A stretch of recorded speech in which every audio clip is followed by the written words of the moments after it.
औज़ुबिल्लाहि बिस्मिल्लाहिर्रहमानिर्रहीम नहमदुहु व नसल्ली अला रसूलिहिल करीम रब्बि इश्रह ली सदरी व यस्सिर ली अमरी वाहलुल उक़दतम मिन लिसानी यफ़क़हू क़ौली रब्बि ज़िदनी इल्मन। अस्सलामु अलैकुम। इरफान आपने माशाल्लाह ज्वाइन कर लिया, दूसरे लोगों ने? हाँ माशाल्लाह, ठीक है, चले। अच्छा, अब जो है वो सूरत याद ये कि हमने पिछली क्लास में ये बात पढ़ी थी कि हमारे पास जो है वो दो टाइप की टैक्स रिजीम है। एक बात ये पढ़ी थी कि टैक्स रिजीम को जानना या लॉ के अंदर टैक्सेशन के पूरे लेआउट को जानना, इसको कहते हैं चार्जिंग सेक्शन को पढ़िए। तो charging section income tax law का सेक्शन 4 है। उसके अंदर हमने ये बात पढ़ी कि भाई जो है वो दो टाइप की टैक्स रिजीम है। रिजीम का मतलब होता है मेथड। तो दो टाइप की टैक्स की कैलकुलेशन है। उसका खुलासा ये है कि सब सेक्शन फोर में कहा गया कि कुछ इनकमों को हम डिफाइन कर देंगे, जिन इनकमों के बारे में ग्रोस बेसिस टैक्सेशन होगा। और ग्रोस बेसिस टैक्सेशन के लिए आपको जो है वो सेक्शन 8 और 169 को देखना चाहिए।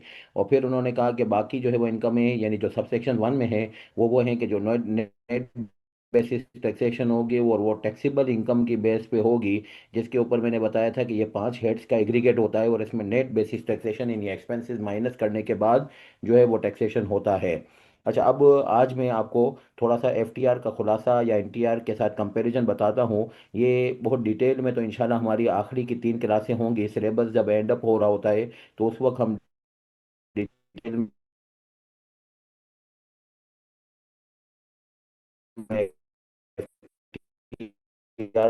को पढ़ते हैं। मगर आज जो है वो हमने प्लॉट कर दिया, एक है नॉर्मल टैक्स रिजीम, एक है फाइनल टैक्स रिजीम। अच्छा, फाइनल टैक्स रिजीम में भी सबसेक्शन 4 ने आपको कहा था दो हैं, एक है सेपरेट टैक्स रिजीम और एक है प्रिजम्पटिव टैक्स रिजीम। फिर उन्होंने कहा कि सेक्शन 8 को आप देखिएगा तो वहाँ पे आपको सेपरेट टैक्स रिजीम की डिटेल मिल जाएगी, और सेक्शन 169 में देखिएगा तो वहाँ पे आपको जो है वो प्रिजम्पटिव टैक्स रिजीम की डिटेल मिल जाएगी। इसमें जो फर्क ऊपर ऊपर से नजर आ रहा था पिछली क्लास में, वो ये था कि दोनों ही ग्रोथ बेसिस टैक्सेशन है, एसटीआर और पीटीआर। मगर एक एसटीआर में जो है वो कोई कट रहा होगा, आपकी टैक्स लाइबिलिटी को नॉक ऑफ कर देगा। यानी you will be absolved to calculate your tax liability and rather you will be allowed to say मेरी जो विथहोल्डिंग टैक्स है वही मेरी फाइनल टैक्स हो गई। अच्छा, अब जो है वो इसकी जो 8 और 169 से जो लिस्ट है, वो इस तरीके से है कि सेक्शन 8 को उठा के देखा तो उसमें सबसे पहले डिविडेंड आया। और फिर इसमें कहा कि डिविडेंड के लिए सेक्शन 5 जाके देखिएगा। रिटर्न ऑन इन्वेस्टमेंट इन सुकूक, आपको आइडिया होगा कि सुकूक जो है वो बेसिकली बॉन्ड्स होते हैं, डेट सिक्योरिटी होती है। और इसके अंदर जो है वो शरिया प्रिंसिपल्स इन्वॉल्व होते हैं, तो इसलिए इसको डिवेंचर्स के बजाय सुकूक कहते हैं। तो ये बेसिकली इंटरेस्ट है ऑन डेट सिक्योरिटी, मगर ये कि वो इस्लामिक डेट सिक्योरिटी है, तो नतीजतन इसको रिटर्न ऑन सुकूक के नाम से कहा जाता है। ये भी एफटीआर या पीआर में है। इसके अलावा पाकिस्तान ट्रांसफर के ऑपरेशन, जो वीज़ा कार्ड वगैरह की जो पेमेंट्स होती हैं या पेमेंट गेटवे को पेमेंट्स होती हैं, तो डिटेल इंशाल्लाह जब सेक्शन 6 पढ़ेंगे तो उस वक्त आ जाएगी। इसमें नॉन रेजिडेंट को कुछ पेमेंट जो है वो ट्रांसफ़र हो रही है, लाइक जो है वो फ़ी for technical service, royalty, IT service और पेमेंट गेटवे वगैरह की। इसकी जो है वो सर्विस चार्जेस के ऊपर विथहोल्डिंग टैक्स, इसके और सर्विस चार्जेस के ऊपर जो है वो एसटीआर मुकर्रर हो गया।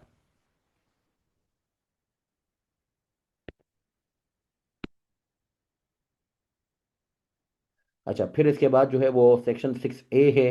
सेक्शन 6A में जो है वो मैंने पिछली क्लास में जो आपको लॉ की स्टार्ट करके बताई थी, तो उसके अंदर मैंने आपको बताया था कि भाई जो है वो लॉ के अंदर जो है वो चेंज क्या क्या आया है। तो उसमें एक सेक्शन 6A का बताया था कि ये जो ऑनलाइन सेल वगैरह होती है, ये भी एसटीआर में शामिल हो गया। ये इसकी डिटेल 6A में मिलेगी। Shipping and air transport business section 7 में मिलेगा। इसके अलावा शिपिंग बिजनेस रेजिडेंट पर्सन का होगा, ये भी 7A में है। तो अब इसमें और इसमें क्या फ़र्क है? 7 जो है वो शिपिंग बिजनेस है नॉन रेजिडेंट का, और इसके अलावा एयर ट्रांसपोर्ट भी है नॉन रेजिडेंट का। मगर ये कि अगर जो है वो रेजिडेंट की बात करें तो रेजिडेंट के केस में सिर्फ शिपिंग बिजनेस है, एयर ट्रांसपोर्ट बिजनेस नहीं है। अच्छा, इसके अलावा profit on debt of every person other than company, तो इसका मतलब ये हुआ कि भाई ये फिर जो है वो कंपनी के अलावा कौन सा बंदा बचा? वो बचा भाई जो है वो इंडिविजुअल और ईओपी। इसके अलावा जो है वो कंपनी को जो है वो अगर यहाँ से एक्सक्लूड कर दिया तो वो कहाँ जाएगा। तो जो चीज़ एफटीआर के लिए नहीं होती है वही चीज़ एनटीआर के लिए होती है। पिछली क्लास में यही फार्मूला हमने पढ़ा था। फिर इसके बाद बिल्डर्स का टैक्सेशन, फिर इसके बाद डेवलपर्स का टैक्सेशन। बिल्डर्स और डेवलपर का टैक्सेशन इस तरीके से है कि जो आपका रेवेन्यू आता है उसके ऊपर जो है वो हम 10% का जो है वो टैक्सेशन कर देंगे। और जो है वो आपका डेवलपर के केस में जो रेवेन्यू आता है उसका 15% का टैक्स कर देंगे। और प्रॉपर्टी अगर मिक्स यूज़ हो यानी डेवलपमेंट करके फिर आप सेल करते हो तो उसके ऊपर 12% पे टैक्स कर देंगे। यानी इसका जो रेवेन्यू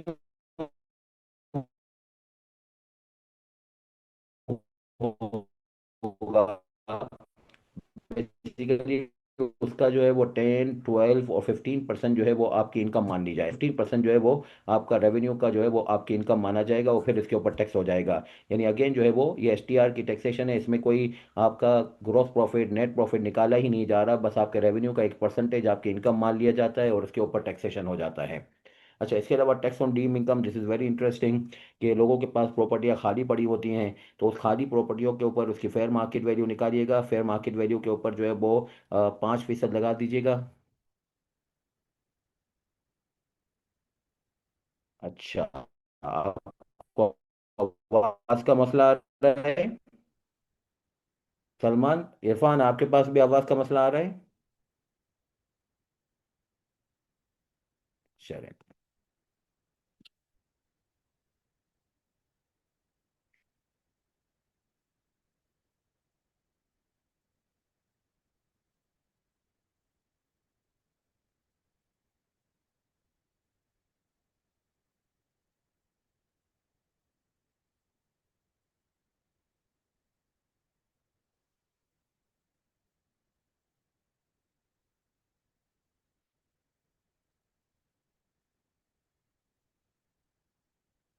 हुई महसूस हुई।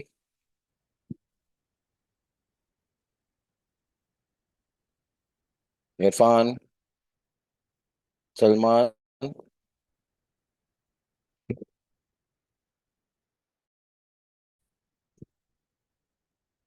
चले मैं आगे बढ़ता हूँ।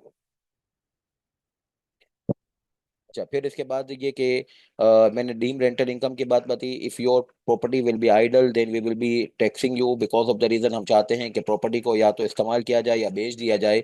बाकी अदरवाइज जो है वो जस्ट प्रॉपर्टी को होल्डिंग करना यानी उसको जखीरा करना, उससे जो है वो प्रॉपर्टी की प्राइस जो है वो बहरहाल जो है वो एस्केलेट हो जाती हैं। तो इस पॉइंट ऑफ व्यू से डीम रेंटल इनकम का कॉन्सेप्ट है, उसमें ये होगा कि fair market value of property मिसाल के तौर पर 100 मिलियन की है, उसके ऊपर 5% लगा के कहा जाएगा कि ये डीम रेंटल इनकम है यानी 5 मिलियन। उसके ऊपर 20% लगा के 1 मिलियन का जो है वो टैक्स लिया जाएगा। यानी कि ये जो है वो डीम रेंटल इनकम का जो टैक्सेशन है ये भी एसटीआर में मुकर्रर है, इसमें भी कोई एक्सपेंस वगैरह माइनस नहीं हो रहे। इसके अलावा जो है वो बिल्डर्स और डेवलपर्स की टैक्सेशन जो है वो थोड़ी सी ओवरलैपिंग हो रही है। एक 7C में भी आ रही है और एक 7F में भी आ रही है। तो हम इंशाल्लाह 7F के हवाले से पढ़ेंगे। जो मैंने आपको 10% और ये जो है वो 12% और जो है वो 15% बताया, ये बेसिकली 7A F के हवाले से बताया। 7C और 7D में भी कमो बेश यही बात है, मगर इसको सिलेबस से भी इन्होंने एक्सक्लूड किया हुआ है और जिंदगी में भी बहरहाल ये अप्लाई नहीं होता है। ये इफेक्टिवली रिडंडेंट है, मगर सेक्शन बहरहाल लॉ में अभी भी अपियर हो रहे हैं। आपके सिलेबस के अंदर जो सेक्शंस इंसर्टेड हैं डेवलपर्स और बिल्डर्स के टैक्सेशन के, वो 7F है, 7C और 7D नहीं है। अच्छा, इसमें ये होगा कि अगर जो है वो प्रेजेंटिव टैक्स रिजीम में 169 है, 169 में ये है कि कुछ ऐसे अमाउंट लिखे हुए हैं जिनके ऊपर विथहोल्डिंग टैक्स कटता है और वही फाइनल टैक्स हो जाता है। अच्छा, अब इसकी एक पूरी लिस्ट है, तो वो हमें लिस्ट आज तो जो है वो याद नहीं करनी, जहन में नहीं बैठा रही, मगर एग्जाम्पल के लिए बता रहा हूँ, बल्कि लिस्ट बता ही देता हूँ। इसके अंदर जो है वो एक्सपोर्ट ऑफ सर्विसेज है, इसके अंदर जो है वो प्राइज ऑन प्राइज बॉन्ड है, और कोई प्राइज ऑन विनिंग है यानी कोई क्विज शो वगैरह में आपने कोई विनिंग की। इसके अलावा जो है वो इसके अंदर पेट्रोल पंप के जो है वो कमीशन इनकम है, उसकी एफटीआर जो है वो है। इसके अलावा अगर आपने जो है वो कोई टेंडर वगैरह जो है वो हासिल किया है, कोई टूल प्लाजा के ऊपर टूल वगैरह इकट्ठा करने का, तो उसके ऊपर एक एफटीआर का कॉन्सेप्ट है। यानी उसमें ये होगा कि there will be some deduction of the withholding tax withholding with final tax. तो बहरहाल इसके अंदर जो है आपको पीटीआर अंदर जो है जो चीजें मिली, कमीशन बताया, इसके अलावा जो है आपको मैंने जो है वो टूल प्लाजा का जो है वो टूल इकट्ठा करने का ठेका या बारल कॉन्ट्रैक्ट बताया। फिर इसके अलावा सबसे मशहूर इसके अंदर जो है वो है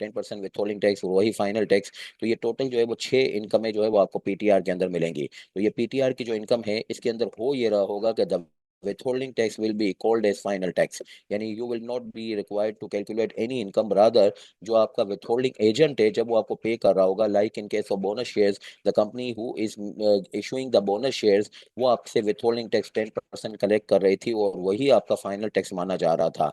तो प्रिजम्पटिव टैक्स रिजीम और सेपरेट टैक्स रिजीम में जो बारीक सा फर्क है वो ये है कि यहाँ पे ये वाला जुमला जो है वो ऐड हो जाता है। बाकी अदरवाइज पीटीआर में ये वाली चीज तो सेम है कि हमने कह दिया तो बस पीटीआर है, और यहाँ पे कहा कि हमने कहा एसटीआर है तो एसटीआर है। बाकी अदरवाइज यहाँ पे विथहोल्डिंग टैक्स का काटना मखसूस या मशरूत नहीं है। अच्छा, अब मैं आप लोगों को ये बताऊं कि इनका कंपैरिजन अगर हमें बनाना हो तो कैसे बनाएंगे। तो इस कंपैरिजन के ऊपर जाने से पहले एक बात को समझ लीजिए कि पिछली क्लास में सेक्शन 4 सब सेक्शन 4 ने यही बताया था कि पीटीआर और एसटीआर को हमने ऑर्डिनेंस में फिक्स कर दिया है, प्रोवाइड कर दिया है। और एनटीआर ऐसे निकाला जाता है कि कोई इनकम मेरी पीटीआर और एसटीआर में नहीं आ रही तो उस सूरत हाल में बस वो एनटीआर में है। अब जैसे मिसाल के तौर पे मैं सैलरी कहीं अर्न करता हूँ तो सैलरी जो है वो कहीं सेपरेट टैक्स रिजीम में या प्रेजेंटिव टैक्स रिजीम में लिखी हुई है, नहीं लिखी हुई है तो वो एनटीआर में है। अब मैं मिसाल के तौर पे टीचिंग करता हूँ तो टीचिंग से जो मैं इनकम अर्न करता हूँ तो वो कहीं एसटीआर या पीटीआर में लिखी हुई है, नहीं वहां तो नहीं लिखी हुई, तो ये एनटीआर में आ जाएगी। एक दुकानदार है, रिटेल का बिजनेस करता है, क्या वो पीटीआर और एसटीआर में इनकम है, नहीं है, तो उस सूरत हाल में वो एनटीआर में आ जाएगा। तो एनटीआर में आने के लिए इसको ये करना पड़ता है कि वो पहले अपने जहन में लिस्ट बिठा लेता है कि एसटीआर और पीटीआर क्या है, और इसके ऊपर जो है वो अगर अपनी इनकम को देख कि ये सजेस्ट करता है, कंक्लूड करता है कि एसटीआर और पीटीआर नहीं है तो बस वही एनटीआर होती है। और फिर एनटीआर में जब लेके जाता है तो वहां पे लाजमी तौर पे वो अपनी इनकम को 5 हेड में से किसी एक हेड में एग्रीगेट या क्लासीफाई करता है, जिसके ऊपर एम्प्लॉयमेंट की वजह से आने वाली इनकम सैलरी, रेंट की वजह से आने वाली इनकम जो है वो इनकम फ्रॉम प्रॉपर्टी, ट्रेड से आने वाली income income from business, disposal of capital asset से आने वाली इनकम कैपिटल गेन, और जो है वो आपकी इन पांचों हेड चारों हेड में से कहीं पे कोई इनकम ना आए है एनटीआर की तो फिर वो अदर सोर्सेज में चली जाती है। तो एनटीआर का जो है वो मामला इस तरीके से होगा, 5 हेड में कोई इनकम आ गई, फिर इसको aggregate करके फिर इसके ऊपर वही टैक्स रेट अप्लाई किए जाते हैं जो डिवीजन 1 और 2 के मैंने पिछली क्लास में आपके साथ शेयर। अब कंपेयर 9 है पीटीआर का, और जो है वो ये 9 9 10 और 11 है एनटीआर का, इससे ये कंपैरिजन निकलता है। ये जो 8 का तस्करा है एसटीआर को पढ़ना चाहिए, ये सेक्शन 4 सब सेक्शन 4 में लिखा हुआ है। और पीटीआर के लिए जो है वो आपको 169 पढ़ना चाहिए, ये भी जो है वो आपको लिखा हुआ मिला था सेक्शन 4 सब सेक्शन 4 में। तो वहीं से गाइडेंस की बेस पे हम जो है वो 8 और 169 को पढ़ने जा रहे हैं। जब 8 और 169 को ऊपर ऊपर से कोई देखता है तो उसको लगता है कि यार ये तो एक जैसी ही बातें लिखी हुई है, मगर ये के बहरहाल एक बारीक सा फर्क है जिससे जो है वो तोजी समझ में आ जाती है कि why they have separated the STR from PTR. STR के बारे में पहली बात ये लिखी हुई है कि ये किसी भी हेड ऑफ इनकम में नहीं आती, मीनिंग देयर बाय ये कभी भी टैक्सेबल इनकम का पार्ट नहीं होती है। दूसरी बात ये है कि पीटीआर में भी ऐसा ही कहा गया है कि किसी हेड ऑफ इनकम का पार्ट नहीं है।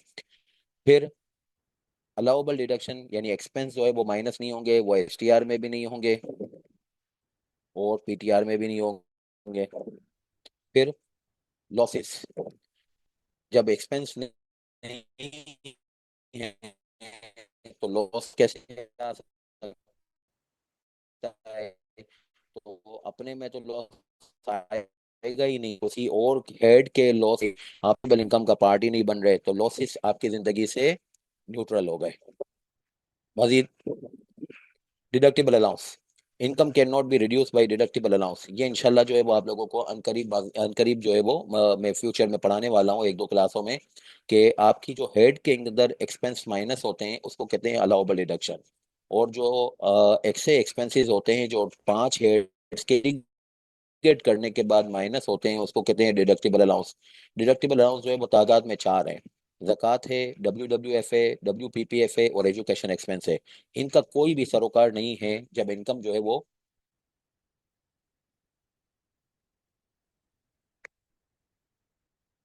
FTR की हो, इंडिया FTR में चाहे STR हो चाहे PTR हो, इनकम में कभी भी कमी नहीं होगी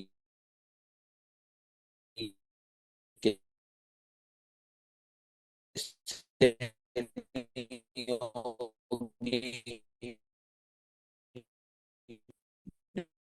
डिडक्टेबल अलाउंस से, और जो है वो कम कर रहे हैं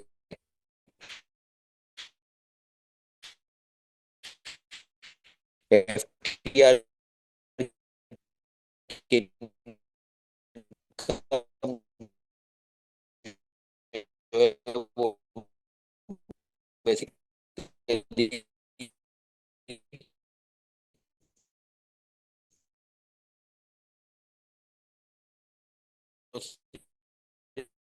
जो है वो कमी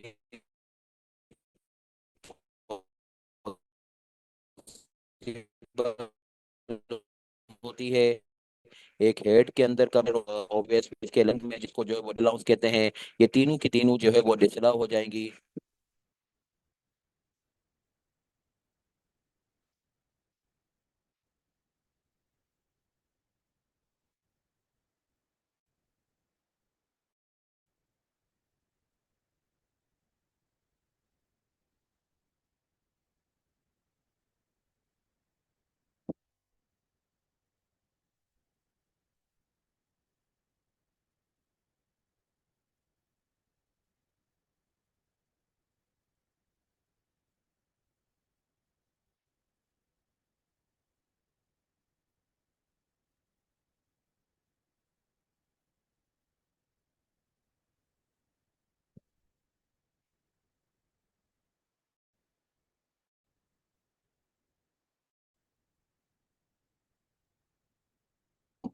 वो इसका अरेंजमेंट किया है, देखें आपको इसमें कोई तसल्ली होती है कि नहीं होती, अब पता नहीं।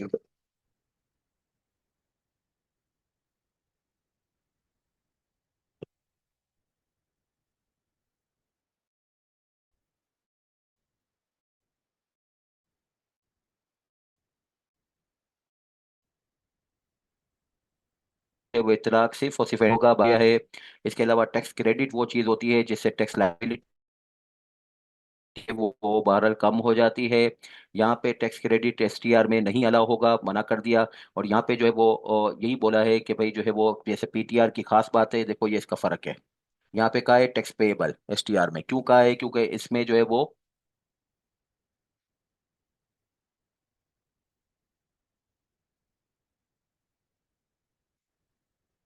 ये जो है वो जो टैक्स क्रेडिट होते हैं ये जो है वो लाइबिलिटी को कम करते हैं, तो लाइबिलिटी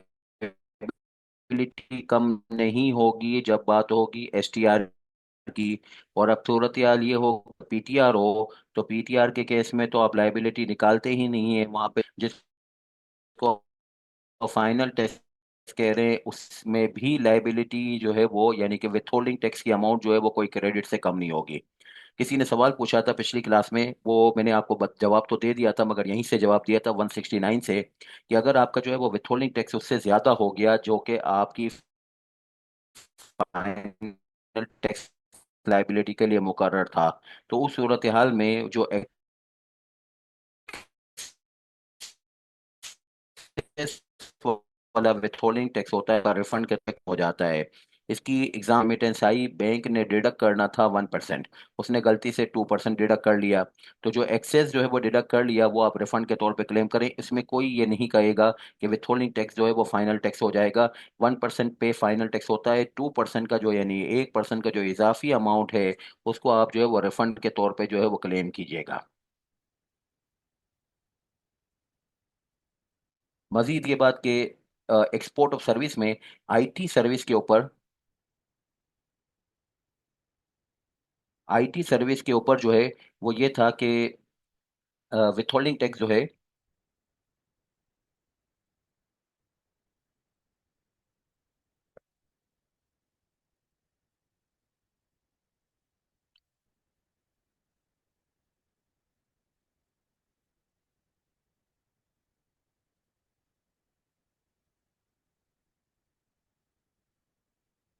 IT सर्विस के ऊपर जो विथहोल्डिंग टैक्स है वो विथहोल्डिंग टैक्स ये है कि 0.25% है, यानी कि वैसे विथहोल्डिंग टैक्स है वो 1% है एक्सपोर्ट और सर्विस का, मगर अगर आईटी सर्विस होगी तो उसके ऊपर विथहोल्डिंग टैक्स जो है वो 0.25% है।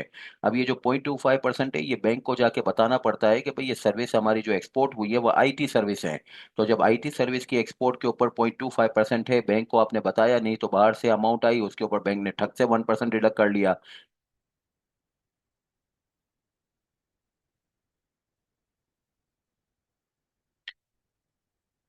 सलमान पूछ रहे हैं sir, in STR refund is allowed? जी बिल्कुल, एसटीआर में रिफंड अलाउड है, मगर एसटीआर में नॉर्मली रिफंड निकलता नहीं है। तो बहरहाल इसके अंदर जो है वो खास बात निकलती है, एसटीआर में तो कोई मना नहीं है रिफंड निकलना।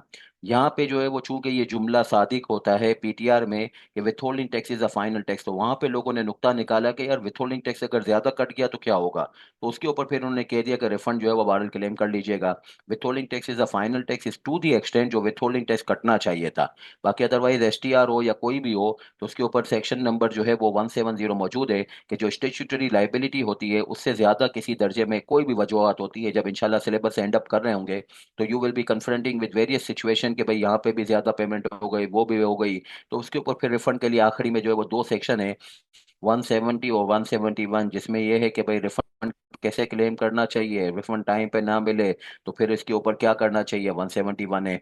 अच्छा, अब जो है वो देखिए, रिफंड जो है वो बहरहाल क्लेम कर लेना चाहिए एक्सेस का। इसकी मैंने एग्जांपल दूसरी ये दी कि फॉर एग्जांपल आईटी सर्विसेज है, आईटी सर्विसेज के ऊपर अगर आप बैंक को नहीं बताएंगे तो वो तो आते वक्त जो है वो 1% ही डिडक्ट कर लेगा, बाहर से रेमिटेंस आई। तो आपने इसके बाद जो है वो शोर मचाया कि ये क्या हो गया, मेरा तो जो है वो 1% नहीं 0.25% होना चाहिए था।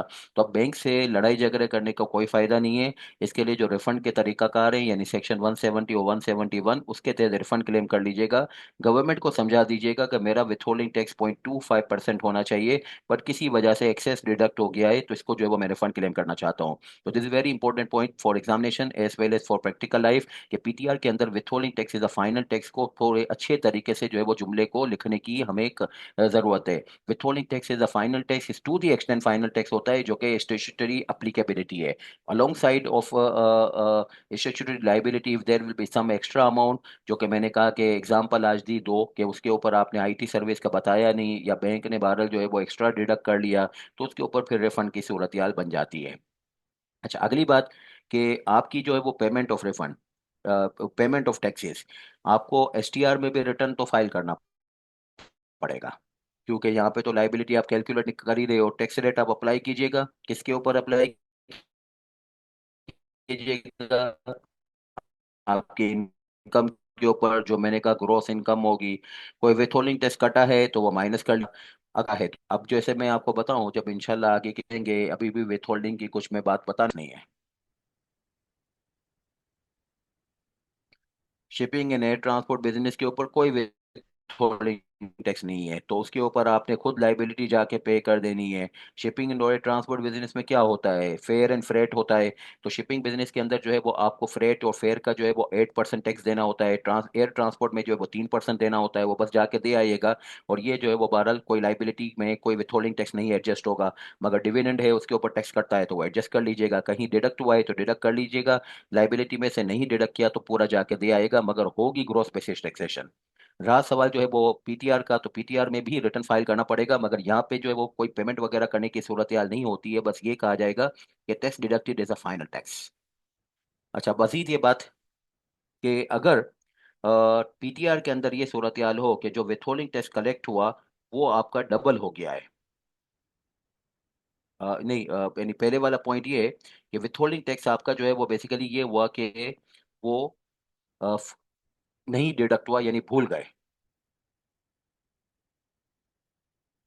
ये भी तो हो सकता है ना कि बैंक चैंपियन है, उसने 1% की बजाय 2% डिडक्ट कर लिया। बाज़ औक़ात ऐसा होगा कि वो एक्सपोर्ट ऑफ सर्विस का जो है वो अमाउंट था, उसने होम रेमिटेंस समझ लिया, होम रेमिटेंस के ऊपर कोई विथहोल्डिंग टैक्स नहीं है सेक्शन 111 के तहत। तो बाहर से कोई आपके मामू और चचा की कोई पेमेंट है नॉर्मली आती रहती है, आपकी जो है वो फैमिली के एक्सपेंसेस के लिए, उसके ऊपर कोई टैक्स नहीं कटता। बैंक ने सोचा यार शायद इस दफ़ा भी होम रेमिटेंस आई होगी, मगर वो फ्रीलांसर के तौर पे आपने कोई सर्विस की थी, उसका पैसा था, उसके ऊपर टैक्स डिडक्ट नहीं हुआ, तो अब क्या होगा। तो इस सूरत हाल में कोई रंजीदा होने की ज़रूरत नहीं है, बस इसमें यह होगा कि जो टैक्स विथहोल्डिंग का कटना चाहिए था वो जाके आप खुद दे आइएगा। जो विथहोल्डिंग टैक्स कटना चाहिए था वो खुद जाके दे आइएगा। विथहोल्डिंग टैक्स ना कटने के ऊपर आपकी एनटीआर में शिफ्टिंग नहीं हो जाएगी। जो विथहोल्डिंग टैक्स की अप्लीकेबिलिटी थी वो अप्लीकेबिलिटी आपने अब अपनी जेब से पे करनी होगी, बिकॉज ऑफ द रीजन आपकी जो है वो विथहोल्डिंग टैक्स विथहोल्डिंग एजेंट ने नहीं डिडक्ट की। उसकी नॉर्मली ये वजूहत होती हैं कि वो यानी कि विथहोल्डिंग एजेंट जो है वो इन चीज़ों के ऊपर इतना ज़्यादा वाकिफकार नहीं होता है। अच्छा, फिर अगली बात कि बाज़ औक़ात आपका विथहोल्डिंग टैक्स एस्केलेटेड होता है। एस्केलेटेड का मतलब ये है कि वो आपके नॉन एटीएल स्टेटस की वजह से आपके ऊपर जो है वो डबल हो गया। जैसे मैंने आप लोगों को जब सिलेबस का जो है वो कवरेज दे रहा था, बता रहा था कि लॉ में क्या कुछ है, तो उसमें 10 स्केड्यूल के हवाले से बताया था कि 10 स्केड्यूल में लिखा हुआ है कि अगर कोई विथहोल्डिंग एजेंट आपको पे करे और वो ये देखे कि आपकी जो है वो नॉन एटीएल की स्टेटस है, वो विथहोल्डिंग टैक्स को डबल कर देता है। तो जैसे जो है वो बोनस शेयर्स हैं, वो बोनस शेयर्स के ऊपर विथहोल्डिंग टैक्स आपसे 10% इकट्ठा, आप नॉन एटीएल हो गए तो 30% लेगा। तो इस सूरत हाल में जब वो एस्केलेटेड जो है वो टैक्स लेता है तो फिर क्या होता है, वेयर द टैक्स कलेक्टेड और डिडक्टेड इज फाइनल टैक्स। ये खास तौर पे बात हो रही है फाइनल टैक्स में हो, यानी एफटीआर हो, पीटीआर। और आपका टैक्स जो है वो एस्केलेट है 10 स्केड्यूल की वजह से। तो फाइनल टैक्स जो है वो कितना होगा, फाइनल टैक्स होगा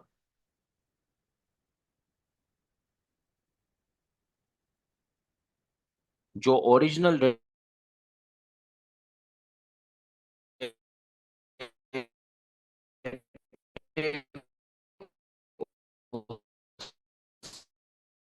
के ऊपर फाइनल टैक्स होगा, यानी 30 आप जो है वो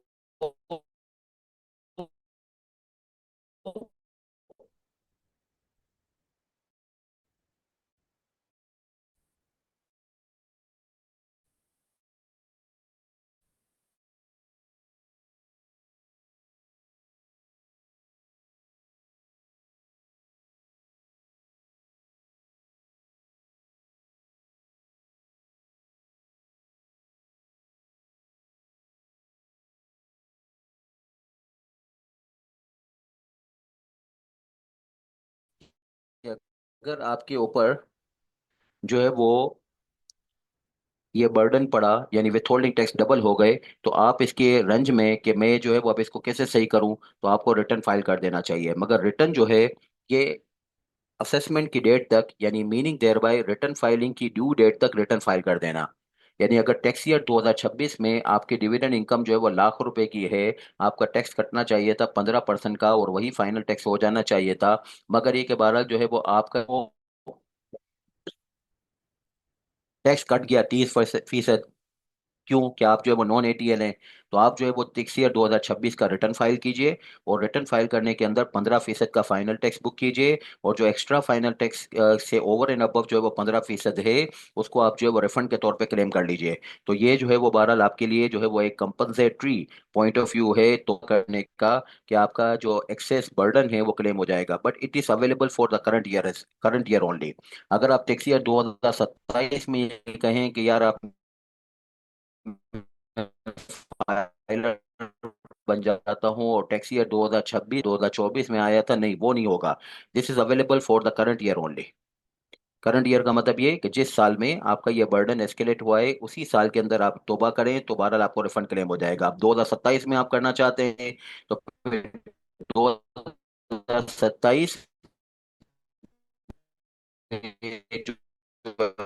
एस्केलेटेड अमाउंट है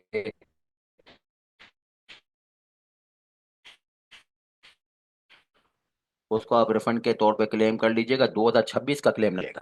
अच्छा, एग्जाम्पल, कंपनी ने इसके ऊपर टैक्स डिडक्ट कर लिया 30%, डबल कर दिया। अब शेयर होल्डर सोचता है कि मैं रिटर्न फाइल कर लूं उसी साल में जिस साल में ये गड़बड़ हुई इसके साथ। तो अपने टैक्स एक्सपेंस को वो शो करेगा 15%, और जो अफेक्ट ऑफ डबलिंग है जो कि 15% है, वो जो है वो रिफंडेबल के। ऑन द अदर एंड अगर जो है वो ये कंटिन्यू रहता है कि भाई मैं रिटर्न जो है वो फाइल ही नहीं करूंगा, तो फिर अगले साल जो है ये जो है वो 15% वगैरह कोई क्लेम नहीं हो सकेगा। और इसका करंट ईयर में भी टैक्स एक्सपेंस जो है वो 30% माना जाएगा। तो टैक्स एक्सपेंस अगर 30% के बचा के 15 पे लाना हो तो अपनी जो है वो जिंदगी को करेक्ट कर लीजिए। क्या करेक्ट कर लीजिए कि मैं जो है वो आज तक मुजरिम था, मैं नॉन फाइलर था, non active tax payer list में शामिल नहीं था। नतीजतन जो है वो मेरे ऊपर बर्डन जो एस्केलेट हुआ, उसकी कंपनसेशन चाहता हूँ, तो बस रिटर्न फाइल कर दीजिए। जो गलती आपकी जिंदगी में हो रही है उसको सही कर दीजिए। अच्छा, ये किसी ने सवाल पूछा तो मैं जरा जवाब दे दूं। Hasan Ansari, sir the requirement is PSEB registration for IT company, what if the company not registered. अगर वो रजिस्टर्ड नहीं होती है तो फिर उस सूरत हाल में वो उसमें FTR में नहीं आती है असन, अगर आपको ये मालूम है तो। और इसका विथहोल्डिंग टैक्स जो डिडक्ट होगा वो फिर जो है वो आप NTR के अंदर एडजस्ट कर लोगे।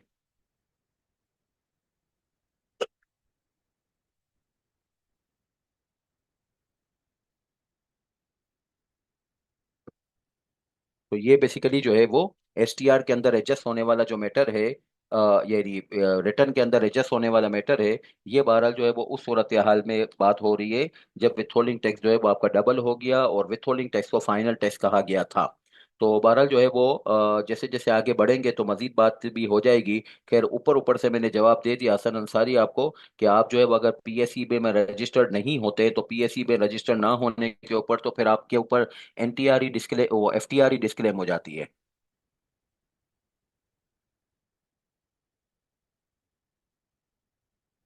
अच्छा, नेक्स्ट जो है वो अब मैं आपको बताने जा रहा हूँ NTR में क्या खासियतें हैं। NTR में ये खासियतें हैं कि NTR की इनकम जो है वो 5 हेड्स में जो है वो इंक्लूडेड है।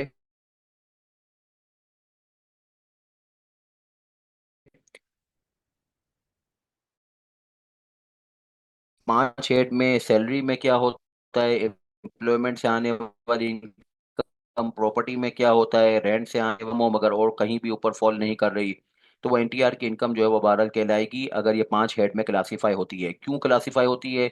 इसलिए क्लासीफाई होती है कि PTR और STR के लिए मुकर्रर नहीं है। PTR और STR की इनकम मुकर्रर है, इसका कैसे पता चलता है? ऊपर मैंने लिस्ट भी बता दी, मजीद ये कि 2 सेक्शन भी बता दिए, 8 और 169 के तहत। इसमें अलाउबल डिडक्शंस होती हैं।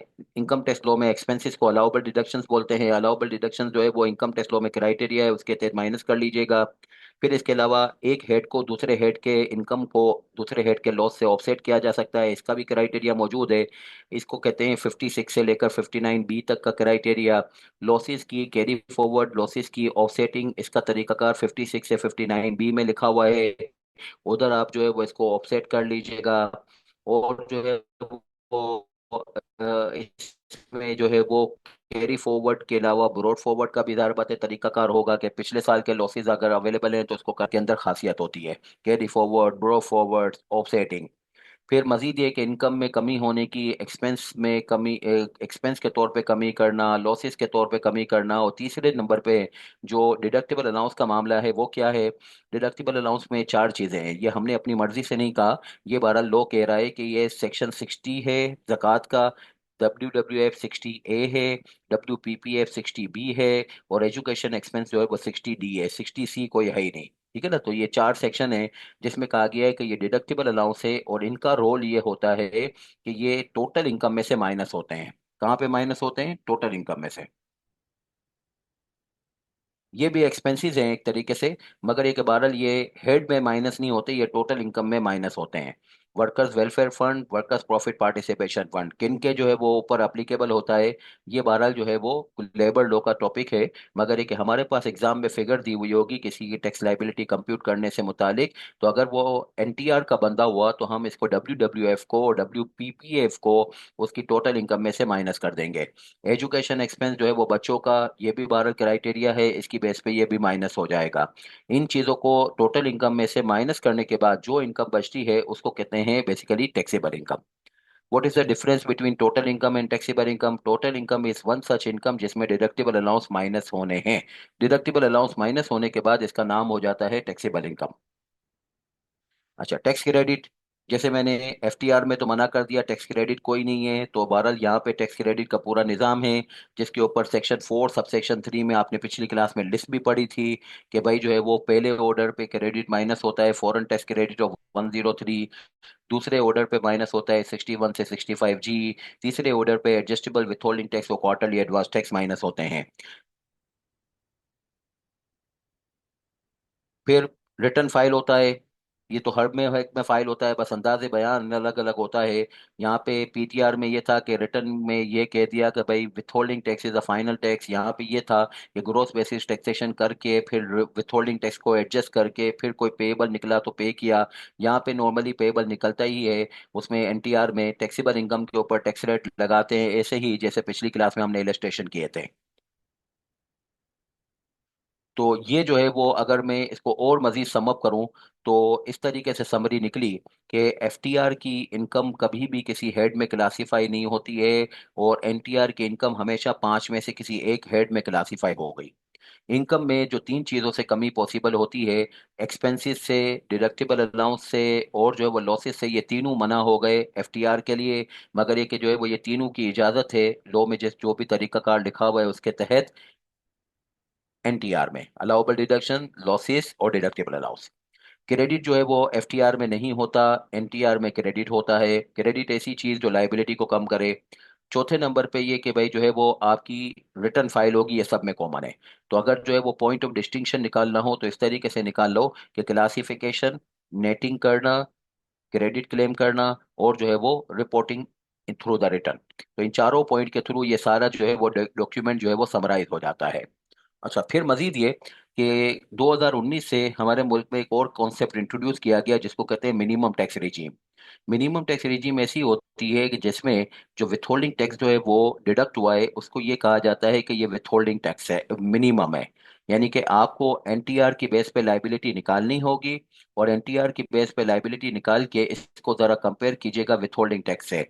यानी विथहोल्डिंग टैक्स जो है वो होगा अगर मिसाल के तौर पे जो है वो 2 रुपए का, और एनटीआर की लाइबिलिटी अगर आप की हुई 3 रुपए की, तो आपको 3 रुपए को एक्सपेंस बुक करना है। और अगर आपकी विथहोल्डिंग टैक्स जो है वो 2 रुपए की हुई, एनटीआर की लाइबिलिटी 1 रुपए की हुई, तो उस सूरत हाल में आपको कहा जाएगा कि भाई विथहोल्डिंग टैक्स ही फाइनल टैक्स हो गया। ये है मिनिमम टैक्स रिजीम या एमटीआर। एमटीआर जो है वो उन विथहोल्डिंग टैक्स प्रोविजन से अप्लाई होता है जो कि जो है वो ये इनकमों की लिस्ट मैंने यहाँ पे लिख दी है। एक एक्सपोर्ट ऑफ गुड्स है, सप्लाई ऑफ गुड्स है, रेंडरिंग ऑफ सर्विसेज हैं, एग्जीक्यूशन ऑफ कॉन्ट्रैक्ट है, ब्रोकरेज और कमीशन है, और जो है वो कमर्शियल इंपोर्ट्स हैं, और जो है वो इलेक्ट्रिसिटी बिल, ऐसा बिल जो कि कमर्शियल और इंडस्ट्रियल कनेक्शन का हो, किसका हो, इंडिविजुअल और ईओपी का हो, और उसमें सालाना अमाउंट जो है वो बिल का वो 3,60,000 से एक्सीड नहीं करता। तो ये 60 टाइप की अमाउंट ऐसी हैं जिनके ऊपर विथहोल्डिंग टैक्स कोई ना कोई आपको नजर आएगा। वो विथहोल्डिंग टैक्स को फाइनल टैक्स ना कहिएगा, उसको कहिएगा मिनिमम टैक्स। मिनिमम टैक्स का मतलब क्या होगा, इनसे मुतसिल जो भी आपकी एनटीआर की इनकम है उसकी टैक्स लाइबिलिटी निकालिएगा, इसको ज़रा कंपेयर कर लीजिएगा विथहोल्डिंग टैक्स से। विथहोल्डिंग टैक्स और एनटीआर की लाइबिलिटी में जो हायर होगा ये आपका कहलाएगा टैक्स एक्सपेंस, ये कहलाती है मिनिमम टैक्स regime.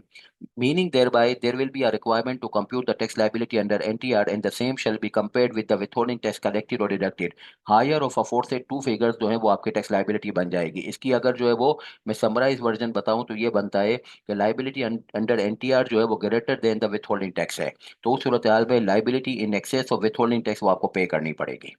आपकी विथहोल्डिंग टैक्स जो है वो बनती थी 2 रुपए की, आपकी जो है वो एनटीआर की लाइबिलिटी बनती थी 3 रुपए की, तो 3 रुपए प्रीवेल करेगा। 2 रुपए तो ऑलरेडी पे हो चुका है, 1 रुपया और दे दीजिए। और विथहोल्डिंग टैक्स अगर ग्रेटर है, यानी विथहोल्डिंग टैक्स 2 रुपए का है और एनटीआर की लाइबिलिटी 1 रुपए की है, तो विथहोल्डिंग टैक्स जो है वो जो ग्रेटर है वही टैक्स एक्सपेंस है, और वो सारा का सारा पे हो चुका है, तो मजीद कुछ नहीं पे करना। इन सात में से जो भी अमाउंट्स हैं उसकी एक इलस्ट्रेशन मैंने आपके साथ शेयर करनी है, वो ये है। एबीसी प्राइवेट लिमिटेड है, वो ट्रेडिंग ऑफ गुड्स करते हैं, खरीदते हैं और बेचते हैं। इसके ऊपर जो है वो सप्लाई ऑफ गुड्स के तहत यानी 153 के तहत जो विथहोल्डिंग टैक्स कटेगा वो मिनिमम टैक्स है। ये हमने नहीं कहा, ये लॉ ने कहा है। 154 एक्सपोर्ट ऑफ गुड्स को मिनिमम टैक्स कहता है 153, सप्लाई ऑफ गुड्स को कहता है, रेंडरिंग ऑफ सर्विस भी 153 है, एग्जीक्यूशन ऑफ कॉन्ट्रैक्ट भी 153 है, ब्रोकरेज एंड कमीशन 233 है, कमर्शियल इंपोर्ट्स 148 है, इलेक्ट्रिसिटी बिल 235 है। तो ये रेस्पेक्टिव सेक्शंस है जहाँ पे ये लिखा हुआ है कि ये with holding tax minimum tax है। इसकी एग्जांपल को मैंने ट्रेडिंग ऑफ गुड्स के लिए आपके साथ शेयर करना है। अप्लीकेबल विथ होल्डिंग टैक्स इसके ऊपर 5% होता है। जो कि विथहोल्डिंग एजेंट होगा वो आपके 100 रुपए की पेमेंट करते वक्त 5 रुपए का उसमें से टैक्स काट के आपको पेमेंट करेगा। और लो कहता है कि भाई ये मिनिमम टैक्स है। अब होगा क्या? सिचुएशन वन ये थी कि 100 रुपए की जो है वो आपकी बनी रेवेन्यू, अलाउबल डिडक्शन आपकी 80 रुपए की है, टैक्सेबल इनकम आपकी बनी 20 रुपए की। विथहोल्डिंग टैक्स आपका कितना डिडक्ट होगा? 5% के हिसाब से 5 रुपए डिडक्ट होगा।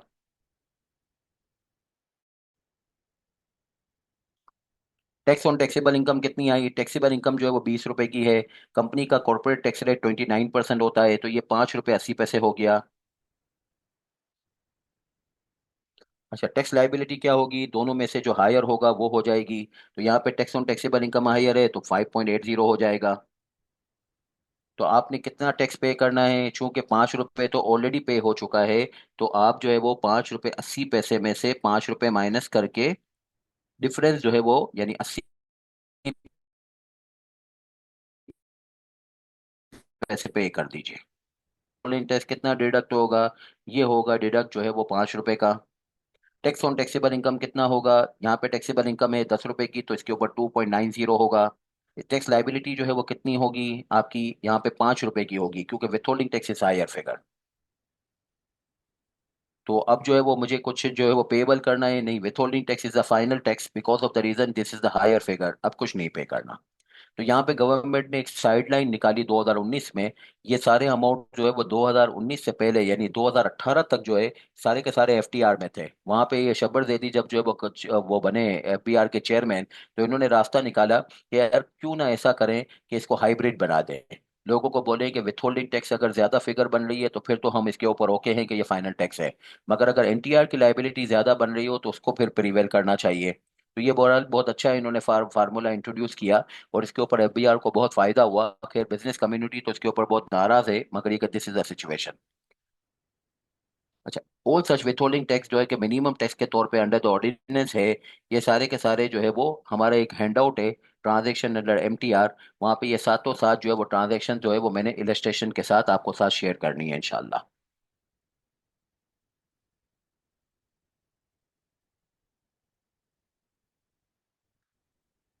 हसन कह रहे हैं if withholding tax deducted on MTR income is more than the required rate, is there any issue in claiming? नहीं, कोई मसला नहीं है। विथहोल्डिंग टैक्स अगर आपका जो है वो एमटीआर में जो मिसाल के तौर पे उसमें भी बंदे से गलती हो सकती है कि विथहोल्डिंग टैक्स आपका डिडक्ट करना चाहिए था मिसाल के तौर पे 12%, ब्रोकरेज एंड कमीशन के ऊपर 12% है, मगर उसने गलती से 15 कर लिया।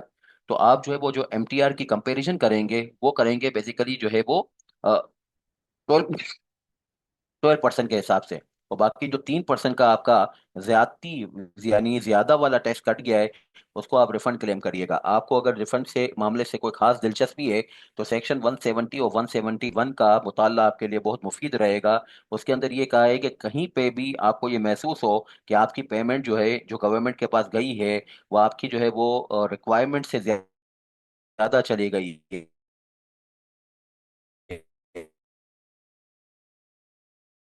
तो उसी को बस कहते हैं कि ये बहरहाल ऐसा अमाउंट है जो इन एडवर्टेंस या मिस कर। अच्छा, फिर एक चीज मैं आपको पढ़ाऊंगा इंशाल्लाह। उसमें ये होगा कि जब आपका लॉस वगैरह होता है ना, तो कुछ लोगों के ऊपर ये रिक्वायरमेंट है कि लॉस है या फिर एक इतना हाई क्रेडिट आपने क्लेम कर लिया कि आपकी सारी लाइबिलिटी ही खत्म हो गई, तो उस सूरत हाल में आप टर्नओवर के ऊपर एक मिनिमम टैक्स कैलकुलेट करते हो। इसको कहते हैं सेक्शन 113 का मिनिमम टैक्स। अच्छा, ये टर्नओवर के ऊपर 1.25% लगा के कैलकुलेट किया जाता है। इसके लिए भी एक सेपरेट नोट जो है वो रेफर करिएगा इंशाल्लाह, हम जो है वो आगे क्लासों में बढ़ेंगे तो आएगा। मगर आज इसको डिस्कस करने का मेन मकसद ये है कि 113 को मिनिमम टैक्स से कंपेयर यानी 113 को मिनिमम टैक्स रिजीम से मिक्स ना कीजिएगा।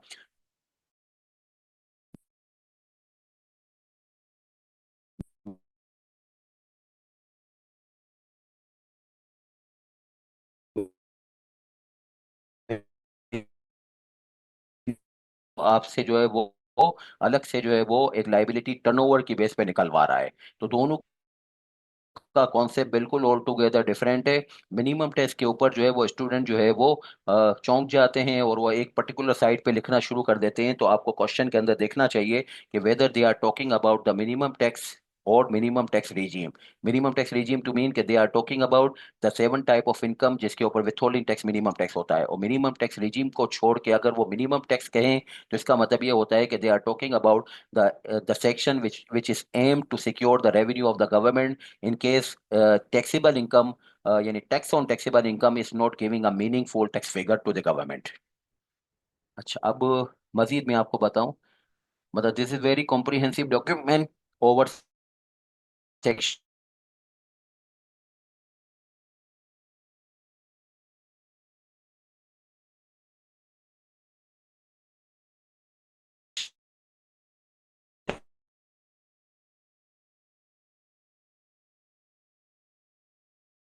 169 के तहत खोलना चाहिए, ये सेक्शन में ही लिखा हुआ था, 4 में ही लिखा हुआ था। तो आज हमने इसको खोल के जो है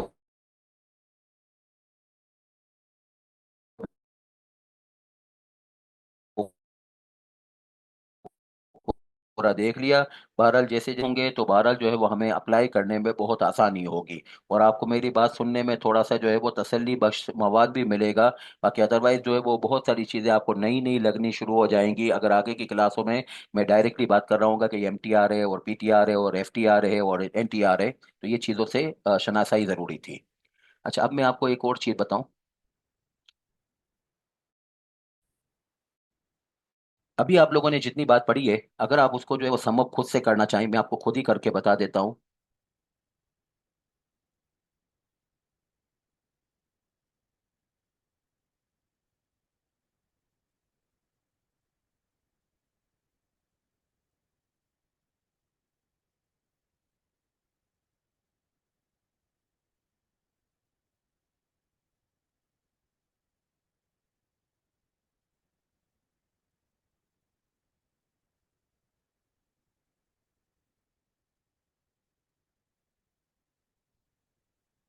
विथहोल्डिंग टैक्स जो है वो अगर समअप करना चाहें तो विथहोल्डिंग टैक्स हमारे पास 3 टाइप के निकले हैं। एक तो विथहोल्डिंग टैक्स ऐसा निकला जो कि कहलाया फाइनल टैक्स। एक विथहोल्डिंग टैक्स ऐसा निकला जो कहलाया कि भाई ये तो जो है वो मिनिमम टैक्स है। और एक विथहोल्डिंग टैक्स वो निकला जो इन दोनों में कहीं नहीं आता, यानी फाइनल टैक्स भी नहीं है और जो है वो मिनिमम टैक्स भी नहीं है। जैसे कि टेलीफोन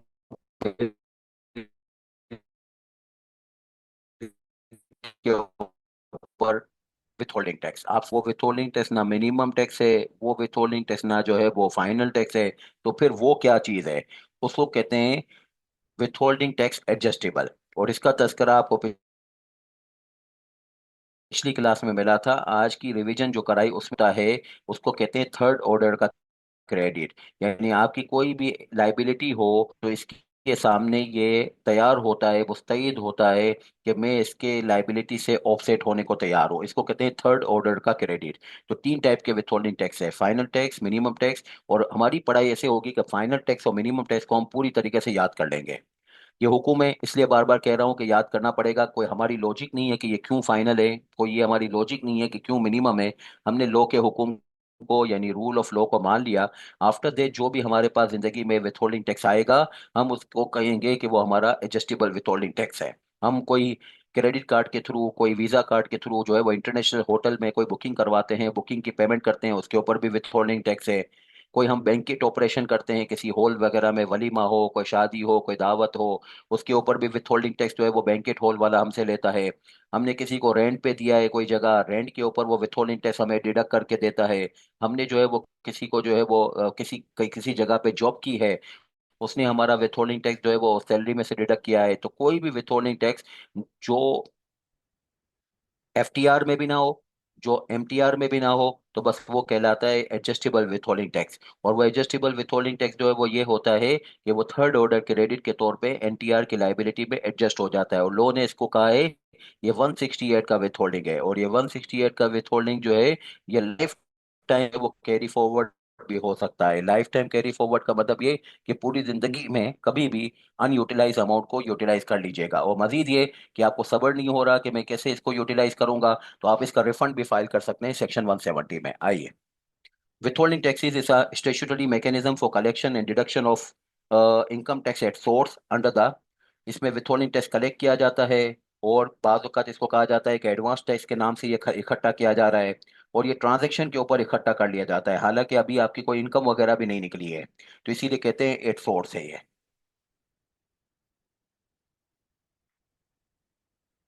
अच्छा, it is primarily govern by part 2 B, part 3 and part 4 of the first schedule. मैंने आपको शुरू की क्लासों में जब ऑर्डिनेंस का फॉर्मेट समझाया था, तो मैंने आपको बताया था कि फर्स्ट शेड्यूल जो है उसके जो है वो चार पार्ट हैं। पार्ट 1 है, फिर इसके बाद पार्ट 2, पार्ट 2 बी, पार्ट 3 और पार्ट 4 है। तो पार्ट 1 जो है वो चार्जेबिलिटी का है, जिसके अंदर 9 डिवीजन है, और part 2, part 2 B, part 3, part 4 जो है वो विथहोल्डिंग के हैं सारे। अच्छा, अब इसमें जो है वो आइडियली ये होगा कि पार्ट 3 में सारे FTR वाले विथहोल्डिंग हैं, बाकी पार्ट 2, पार्ट 2 बी और पार्ट 4 में जो है या तो ये मिनिमम टैक्स वाले विथहोल्डिंग टैक्स हैं, या फिर एक ये एडजस्टेबल विथहोल्डिंग टैक्सेस हैं। तो बहरहाल जितने भी विथहोल्डिंग टैक्सेस के नाम देखने हैं, उसके रेट देखने हैं, तो part 2, part 2 B, part 3, part 4 में जाके देखे जा सकते हैं। पार्ट 1 में चार्जेबिलिटी है, वहां पे विथहोल्डिंग नहीं है। तो टोटल 4 पार्ट का मजमुआ है इनकम टैक्स लॉ में। जिसने फर्स्ट शेड्यूल काबू कर लिया, इसको सारी इनकम और सारी इनकम के ऊपर अप्लीकेबल रेट का काबू हो गया। Read with section 148 to 158। अब जो है वो जो फर्स्ट शेड्यूल में रेट लिखे हुए हैं, इनकम में लिखी हुई है, उसके रिलेवेंट सेक्शंस कहाँ हैं? तो जो भी शेड्यूल में आप जो है वो पढ़ेंगे, यानी मिसाल के तौर पे जो है वो पार्ट 2 में जाएंगे, तो उस पार्ट 2 में आपको लिखा हुआ मिलेगा कि भाई साइन कर लीजिएगा 148। तो इसी तरीके से हर एक पार्ट में जो मुख्तलिफ जो है वो विथहोल्डिंग टैक्स के लिए बातें लिखी हुई हैं, यानी कि इनकम अमाउंट और उसके साथ उसका विथहोल्डिंग का रेट, तो वो सेक्शन से कनेक्टेड होगा। अब सेक्शन जो है वो कौन कौन से हैं? 148 से 158, और 231A से 236Z, ये सारे विथहोल्डिंग टैक्सेस के सेक्शंस हैं। ये सेक्शंस को भी अगर जो है वो फर्स्ट शेड्यूल के इन पार्ट के साथ काबू कर लिया जाए, तो आपको विथहोल्डिंग टैक्स की इनकम या अमाउंट तो पता ही थी, रेट भी आपके काबू में थे, अब उसकी थ्योरी भी आपके काबू में आ जाएगी। तो बस इतनी चीज पढ़ने के ऊपर विथहोल्डिंग टैक्स पूरा काबू में हो जाता है, और यही विथहोल्डिंग टैक्स जो है 85 से 90% जो है इनकम टैक्स को इकट्ठा कर देता है। यानी इसमें विथहोल्डिंग एजेंट और विथहोल्डी, यानी विथहोल्डिंग एजेंट वो जो कि विथहोल्डिंग टैक्स डिडक्ट करता है, और विथहोल्डी वो जिसका टैक्स डिडक्ट हो रहा है, यही जो है वो पूरे निज़ाम को चला रहे हैं। FBR तो बहरहाल जो है वो इसकी मॉनिटरिंग और इसकी सुपरविजन के पैसे खा रही है। तो इफेक्टिवली FBR का जो 22,000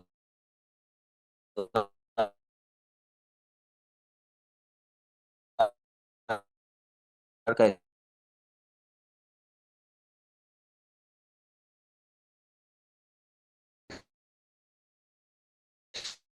8 से 158 और 231A से लेकर 236Z पढ़ लिया जाए, तो ये काबू में आ जाता है।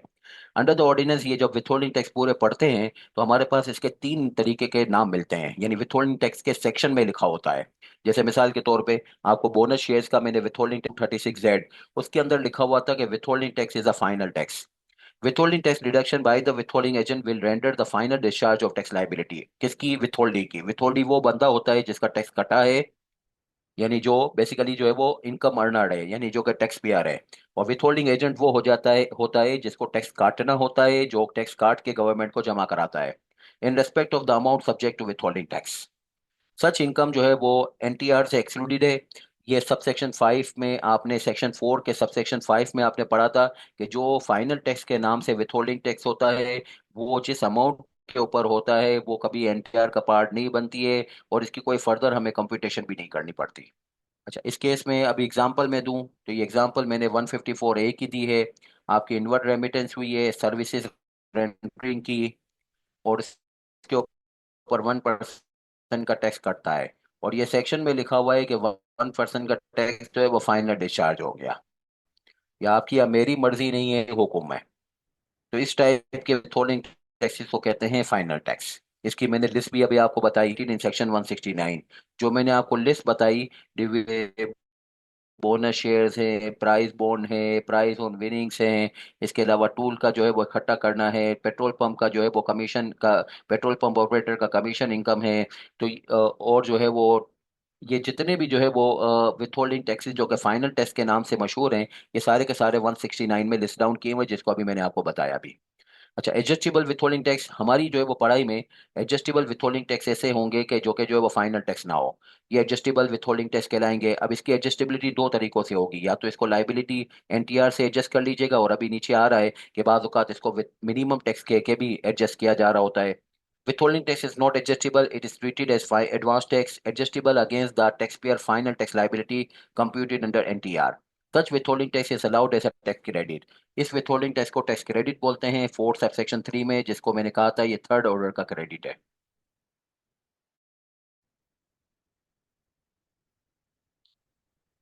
जैसे कि बैंक डिपॉजिट की बात करूं, अगर इंटरेस्ट ऑन बैंक डिपॉजिट की बात करूं और ये अर्न करने वाली कोई कंपनी है, तो कंपनी के केस में विथहोल्डिंग टैक्स जो है वो बैंक डिपॉजिट्स के ऊपर जो इंटरेस्ट मिलता है 20% का टैक्स डिडक्ट होगा। जिस सेक्शन के तहत डिडक्ट होता है वो 151 है। और जो है वो ये विथहोल्डिंग टैक्स एडजस्टेबल है, ये सेक्शन में ही लिखा हुआ है कि भाई एडजस्टेबल है, आपकी वो मेरी मर्जी नहीं है। मगर हमारी बहरहाल पढ़ाई एग्जाम के लिए ऐसे होगी कि हम पी MTR को और जो है वो FTR को, दोनों को काबू कर लेंगे, इनके विथहोल्डिंग टैक्स को। बाकी जो भी विथहोल्डिंग टैक्स हमारे पास आया, हम कहेंगे कि भाई ये एडजस्टेबल विथहोल्डिंग टैक्स है। बहरहाल इसकी लिस्ट भी मैं शेयर करूंगा। अगर किसी को एडजस्टेबल विथहोल्डिंग टैक्स की भी लिस्ट याद करनी हो, समझनी हो, तो बहरहाल वो समझी जा सकती है। मगर हमारी पढ़ाई का स्टाइल ये होगा कि देखो भाई ये विथहोल्डिंग टैक्स आया, क्या ये MTR के लिए याद किया हुआ है? नहीं सर। क्या ये जो है वो PTR के लिए याद किया हुआ है? नहीं सर। तो बस ये जो है वो बहरहाल एडजस्टेबल होता है। ये विथहोल्डिंग टैक्स जो एडजस्टेबल होता है, ये लायबिलिटी में एडजस्ट होता है। फिर इसके ऊपर सेक्शन हमें जाएगा, सेक्शन नंबर 168। और ये फिर 170 में लिखा हुआ है कि आप इसका रिफंड भी क्लेम करना चाहें तो वो भी क्लेम हो जाता है। मिनिमम टैक्स वो वाला होता है कि जो है वो फाइनल टैक्स और एडजस्टेबल विथहोल्डिंग टैक्सेस के अलावा एक तीसरी किस्म है। In certain situations, it is functions as minimum tax, ensuring that a minimum level of tax is paid regardless of profit और लॉस। गवर्नमेंट कहती है कि यार हमें तो आपको NTR में ही रखना था, मगर आप लाइबिलिटी के ऊपर कुछ डंडी मार लेंगे, कुछ प्रॉफिट और लॉस की कैलकुलेशन में डंडी मार लेंगे, तो हम क्या करेंगे? तो हम आपसे मिनिमम अमाउंट का तकाजा करना चाह रहे हैं, इसीलिए विथहोल्डिंग को इन्होंने मिनिमम टैक्स कह दिया। विथहोल्डिंग टैक्स मिनिमम टैक्स के तौर पे ऑपरेट होता है, तो इसमें एक तरीके से विथहोल्डिंग टैक्स एक फ्लोर हो गया टैक्स लाइबिलिटी का। इनकम अभी भी कंप्यूट होगी NTR की बेस पे, और फिर आप क्या कीजिएगा, दोनों में हायर को टैक्स लाइबिलिटी बुक कर दीजिएगा। यानी NTR की लाइबिलिटी हायर हुई तो वो टैक्स एक्सपेंस बन जाएगी, और अगर विथहोल्डिंग टैक्स हायर हुआ तो वो टैक्स एक्सपेंस बन जाएगा। तो दोनों में से हायर जो है वो टैक्स एक्सपेंस बन जाता है। अगर ब्रोकरेज जो कमीशन की बात करूं, तो टैक्स जो डिडक्ट होता है प्रिंसिपल की तरफ से 12% डिडक्ट होता है। ये विथहोल्डिंग टैक्स मिनिमम टैक्स लिखा हुआ है, कहाँ पे? सेक्शन 233 में लिखा हुआ है। Meaning that tax deducted can not be reduced below the prescribe threshold. यानी कि अगर 12,000 रुपए का, लाख रुपए के कमीशन के ऊपर टैक्स डिडक्ट हुआ है, तो बस यही मिनिमम टैक्स है। मीनिंग देयर बाय अगर आप टैक्स लाइबिलिटी जो है वो 12,000 से ज्यादा ले आते हो तो फिर तो कोई बात है।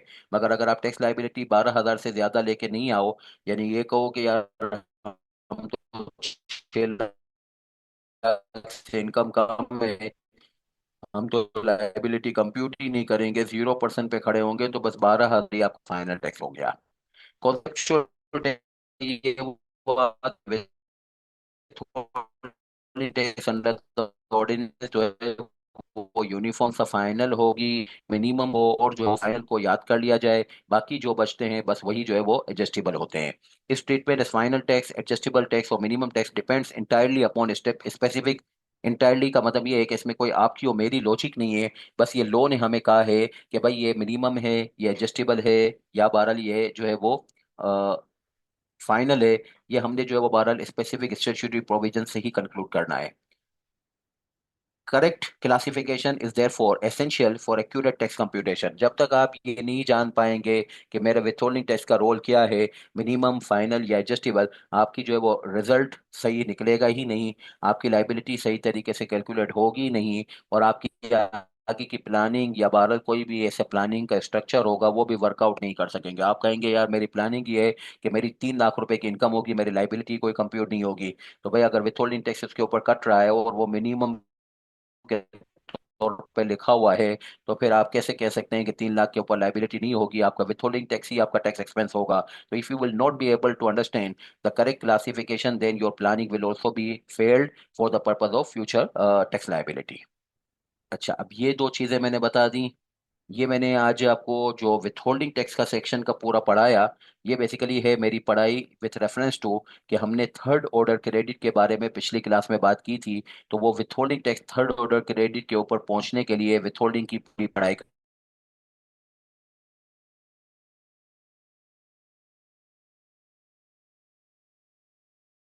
करनी जरूरी थी।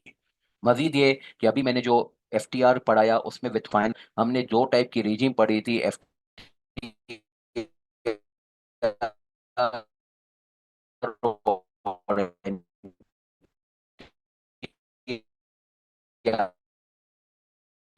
तो उसके ऊपर जो है वो शायद वो आपके बहुत ठीक ठाक इन डेप्थ जो है वो कॉन्सेप्चुअल फ्रेम आगे की पढ़ाई भी इसके ऊपर जो है वो सही तरीके से चल पाए। अच्छा, अब आप आते हैं हम टैक्स ईयर के ऊपर। अच्छा, अब हमने टैक्स लाइबिलिटी निकालना हो तो टैक्स अभी मैंने 2-3 मरतबा कहा, मजीद भी मैं आपको बता रहा हूँ कि हमारी जो है वो पढ़ाई जो होगी यानी कि जो सिलेबस पॉइंट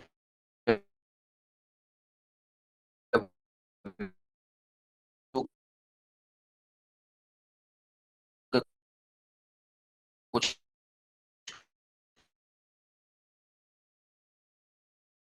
काम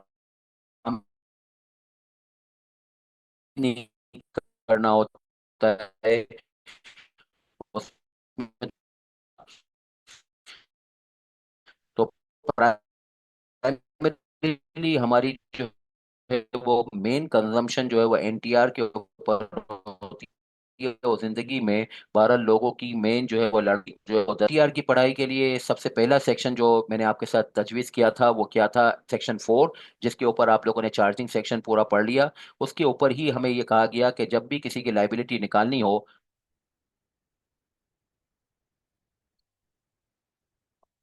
तो आप लाइबिलिटी निकालने के लिए सबसे पहले उसका जो है वो टैक्स ईयर निकालिए। टैक्स ईयर निकालने के बाद आप पर्सन को आइडेंटिफाई कीजिए कि आपका क्लाइंट है कौन। क्लाइंट जो है वो 12 जो भी है उसमें आइडियली, फिर इसके बाद आप उसकी टैक्सेबल इनकम निकालिए और फिर उसके ऊपर अप्लीकेबल रेट को अप्लाई करके टैक्स लाइबिलिटी निकाल दीजिए। तो 4 काम करने होते हैं। एक जो है वो निकालिए सबसे पहले उसका टैक्स ईयर, फिर उसको बंदे को आइडेंटिफाई कीजिए, फिर उसकी टैक्सेबल इनकम निकालिए, फिर टैक्स रेट अप्लाई कर दीजिए। तो ये 4 चीजें निकाल के अप्लाई करना सीखना, ये बेसिकली एनटीआर को सीखना है। जी, किस सवाल में ले लूं?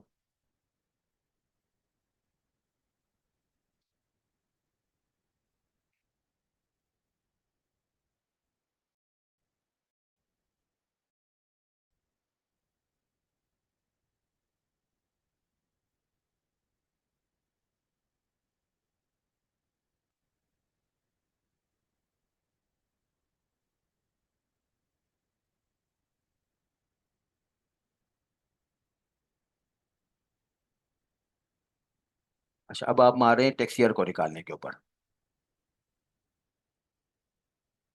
अच्छा, as define in section 74 in relation to a person. Tax year क्या चीज होती है? टैक्स ईयर वो चीज होती है जो कि जो है वो अ, 3 नामों से पुकारी जाती है। Normal tax year, special tax year और transitional tax year. Normal tax year वो होता है जो कि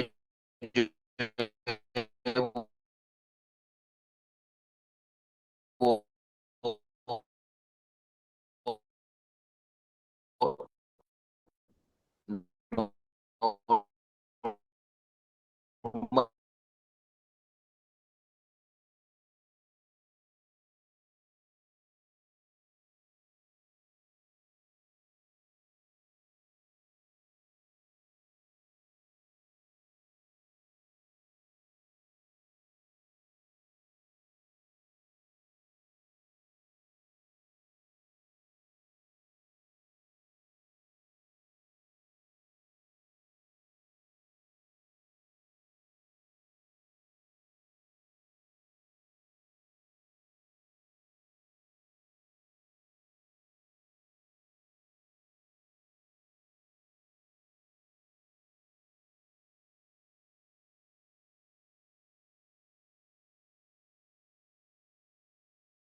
अगर जो है वो आपका जुलाई से जून है नॉर्मल टैक्स ईयर,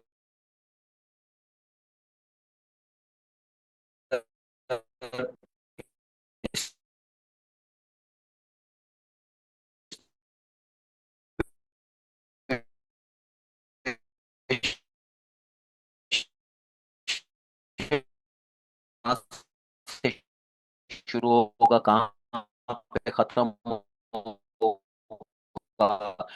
तो इसके लिए जो है वो जिस पीरियड के लिए आपको इनकम को इनकैप्सुलेट टैक्स ट्रांजिशनल, तो ये जो है वो बेसिकली टैक्स अकाउंटिंग पीरियड है।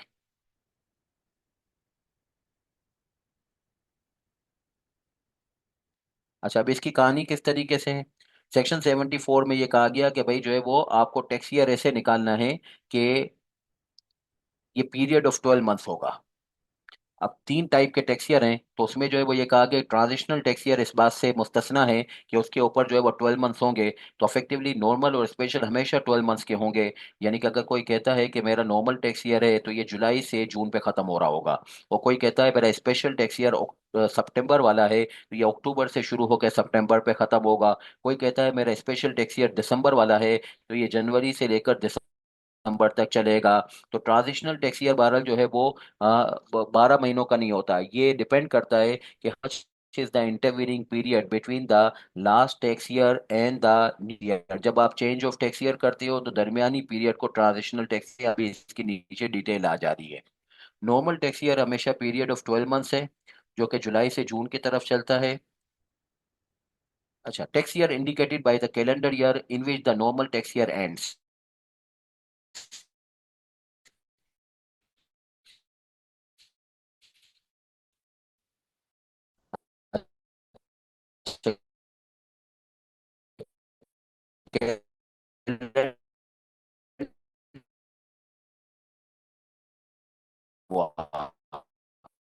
तो इसका नाम क्या होगा, इसका नाम एग्जाम के लिए हो जाएगा NTY 2026।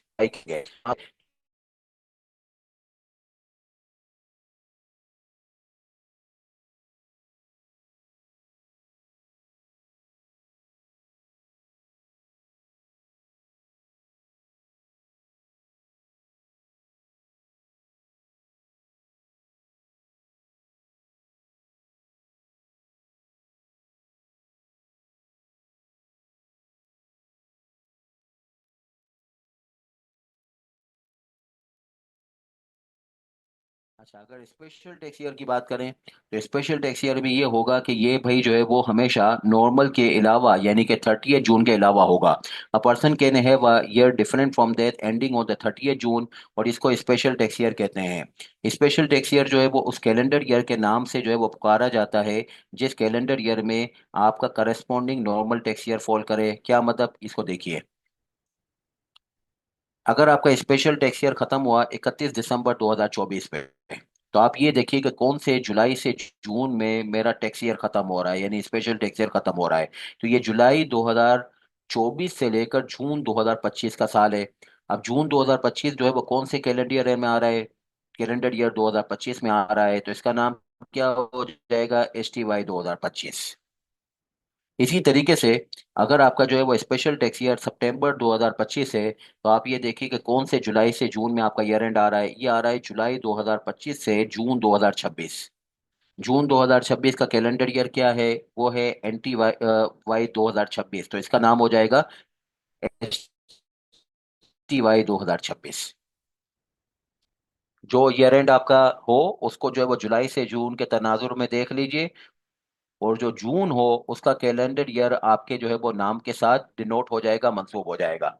अब ये पता कैसे चला कि भाई आपका स्पेशल टैक्स ईयर जो है वो कौन सा है, कैसे जो है वो किसी ने स्पेशल टैक्स ईयर का फैसला किया। असल में इनकम टैक्स लॉ में तरतीब ये चलती है कि बाय डिफॉल्ट आपका नॉर्मल टैक्स ईयर होता है।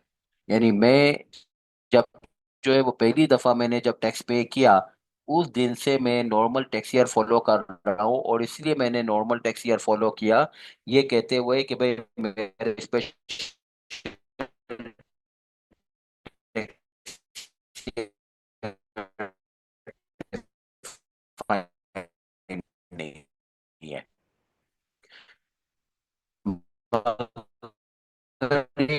कि अगर जो है वो सूरत हाल ये है कि आदम शुगर मिल्क ने क्या फॉलो किया कि हमारे लिए ये मुकर्रर है, कहाँ पे मुकर्रर है, 1979 के ऑर्डिनेंस में ये जो है वो प्रोवाइडेड है कि किन लोगों का स्पेशल टैक्स ईयर होगा।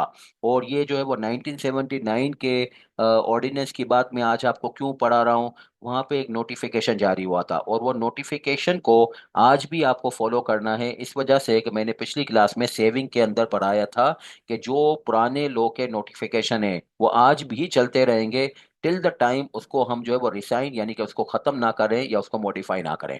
अब जो लोग हैं इसमें उसकी लिस्ट याद कर लीजिए। Manufacturer of sugar. अच्छा, मैन्युफैक्चरर ऑफ शुगर में ये बात याद रखनी है कि शुगर का डीलर वगैरह जाहिर बात है इसमें शामिल नहीं होगा, ये शुगर मिल की बात हो रही है। अच्छा, अब शुगर मिल भी भारत कैसी होगी, किसी इंडिविजुअल और एओपी की नहीं होगी, कंपनी की होनी चाहिए। तो अगर कॉरपोरेट शुगर मैन्युफैक्चरर है तो उसके लिए स्पेशल टैक्स ईयर है और ये अक्टूबर से सितंबर है, और इस एसआरओ वगैरह के रेफरेंस मैंने यहाँ पे लिखे हुए हैं।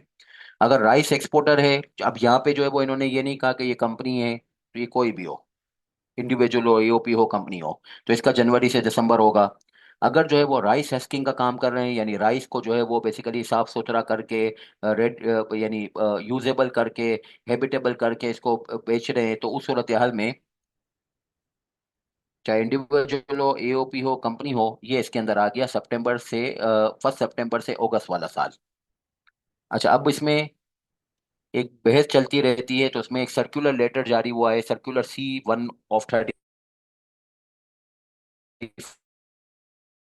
जिसमें ये कहा गया है कि राइस हस्किंग के अंदर राइस डीलर शामिल नहीं है। राइस डीलर ये कौन सी राइस हस्किंग कर रहे हैं, तो ये राइस हस्किंग वाले लोग नहीं है। राइस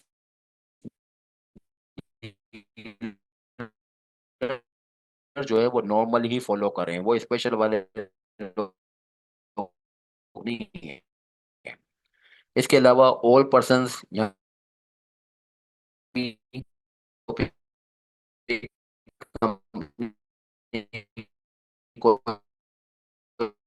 भी है 1 सितंबर से। अच्छा, वो लिस्ट जो जबरदस्ती की है यानी कि रिपील ऑर्डिनेंस के तहत है और आपको आज भी उसको फॉलो करना है। बाकी इसके अलावा अब जैसे एटलस होंडा है, उसका स्पेशल टैक्स ईयर है यानी कि वो अप्रैल से 31 मार्च फॉलो कर रहा है। इसी तरीके से यूनिलीवर है, वो फॉलो कर रहा है जनवरी से दिसंबर। मूविंग पिक होटल है, वो जनवरी से दिसंबर फॉलो कर रहा है, तो वो तो इसमें कहीं पे भी नहीं आ रहे। तो ये फिर कहाँ पे जो है वो फॉल करेंगे, ये यहाँ पे फॉल करेंगे, इन्होंने कमिश्नर से अप्रूव करवाया हुआ है। अब जैसे पाकिस्तान में एक बहुत ही यूनिक स्पेशल टैक्स ईयर है, वो है दिसंबर से नवंबर, ये है एबट का। अब एबट का जो है वो ये दिसंबर से नवंबर कैसे हो गया, ये जो है वो कहीं इस लिस्ट में आ रहा है नहीं, इसमें तो कहीं नहीं आ रहा। तो फिर जो है वो कहाँ से आया, ये कमिश्नर ने अप्रूव किया। तो किसी का स्पेशल टैक्स ईयर होता है तो वो जरूर कहीं ना कहीं लिखा हुआ होगा, या तो इन एसआरओज में लिखा हुआ होगा या फिर एक जो है वो कमिश्नर के अप्रूवल में लिखा होगा। अगर इन दोनों में ना लिखा हुआ हो तो फिर उस सूरत हाल में आपके लिए कौन सा टैक्स ईयर है, आपके लिए नॉर्मल टैक्स ईयर है। अच्छा, अब ये कमिश्नर से जो अप्रूव करवाना है इसके बारे में मजीद बात तो मैं आपको नीचे बता रहा हूँ, मगर एक बात नोट कर लीजिएगा कि इसके अंदर जो है वो जिंदगी में भी मसला होता है, एग्जाम में भी कभी माजी में एक दफा सवाल आ गया था कि how long the commissioner will take over processing the application. आपने एप्लीकेशन दाखिल कर दी, तो आप एप्लीकेशन कब दाखिल करोगे, साल खत्म होने के पहले जिसको चेंज कराना चाहते हो, साल के दौरान में, साल खत्म होने के बाद। तो ये कहीं जो है वो लॉ में लिखा ही नहीं हुआ। आपके लिए भी कोई टाइम फ्रेम नहीं है when you will be approaching to the commissioner for seeking the change and the commissioner, how long the commissioner will take over processing of your application, ये लॉ में कहीं लिखा ही नहीं हुआ। तो जब लॉ में नहीं लिखा हुआ तो इसको ऐसे ही कहा जाएगा कि इसके ऊपर कोई टाइम फ्रेम नहीं है, आप जितना जल्दी फॉलो अप करोगे अपने मैटर को जल्द अज जल्द सॉल्व करा लोगे। चेंज ऑफ टैक्स ईयर कराना कोई ना सवाब का काम है ना रिक्वायरमेंट की बात है, तो ये तो बहरहाल आपकी कोई मंतक कोई प्लानिंग होगी। तो इस पॉइंट ऑफ व्यू पे आप खुद ही जल्दी जल्दी कीजिएगा, इसमें लो ने कोई टाइम फ्रेम को डिजाइन नहीं किया। कोई पर्सन जो है वो special tax year, more over a person using a special tax year. अब आपने हमारी बात छेड़ दी, यानी आप मुझे पूछ रहे हैं कि सर नॉर्मल से कोई स्पेशल में जा सकता है, तो क्या ऐसा हो सकता है कि कोई बंदा स्पेशल में हो वो नॉर्मल में आ जाए? यस, ये कमिश्नर के पास जाके वो भी जो है वो चेंज कर सकता है कि भाई मुझे तो स्पेशल से नॉर्मल में ले आए, वो कमिश्नर इसके ऊपर भी ऑर्डर पास कर सकता है। अच्छा, अब चाहे जो है वो आप नॉर्मल से स्पेशल में जा रहे हो या स्पेशल से नॉर्मल में जा रहे हो, a person seeking change of tax year चाहे वो स्पेशल से नॉर्मल में आ रहा हो या नॉर्मल से स्पेशल में जा रहा हो। इसको क्या बताना जरूरी है, इसको ये बताना जरूरी है कि मेरी कंपेलिंग नीड क्या है। कंपेलिंग नीड का मतलब आप समझते होंगे कि कोई अप्रूवल नहीं मिली तो मैं मर जाऊंगा, मैं नुकसान हो जाएगा, मैं मुसीबत में आ जाऊंगा। तो इस पॉइंट ऑफ व्यू से आप कमिश्नर के पास जाके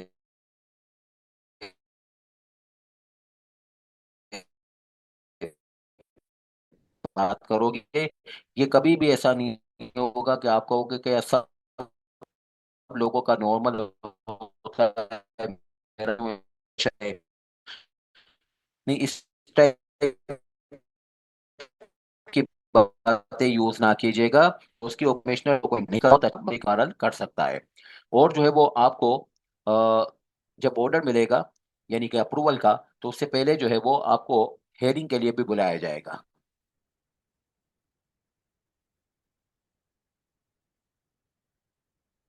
अच्छा, अब मैं आपको दो चीजें बताऊं।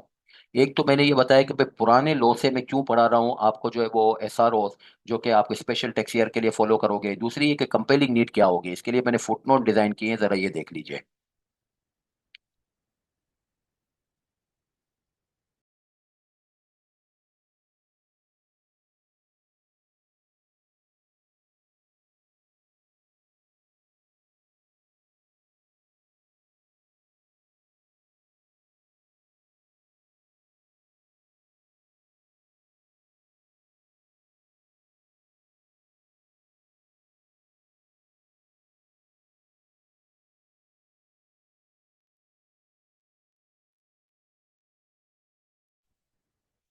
Any notification issued under Section 50 of the repeal ordinance and in force on the commencement of this ordinance shall continue to remain in force। उसको आज भी आप शुरू रखिएगा, कंटिन्यू रखिएगा, अनलेस उसको हम मॉडिफाई ना कर दें, अमेंड ना कर दें, कैंसिल ना कर दें, रिपील ना कर दें। यानी किसी भी दर्जे में उसको अगर हम खत्म ना करें, तो बहरहाल आप उसको जो है वो चालू रखिएगा, कंटिन्यू रखिएगा। इस बात को छोड़ दीजिएगा कि ये रिपील ऑर्डिनेंस में जारी हुआ है। अच्छा, वांट ऑफ कंसोलिडेशन। दूसरी बात कि भाई कंपेलिंग नीड क्या होगी, एक है वांट ऑफ कंसोलिडेशन और दूसरा है engagement in variety of business. अब जैसे मिसाल के तौर पे बुनेंजा है, बुनेंजा का काम क्या है, वो है गारमेंट का काम। उसके लिए कौन सा टैक्स ईयर होगा, नॉर्मल होगा। मगर अब वो सोच रहे हैं कि हम जो है वो शॉल मैन्युफैक्चरिंग करें। अब शॉल मैन्युफैक्चरिंग का आपको मैंने बताया कि उनके साथ मसला ये होगा कि वो तो उसके लिए स्पेशल टैक्स ईयर लिखा हुआ है। क्या लिखा हुआ है, यानी कि अप्रैल से मार्च।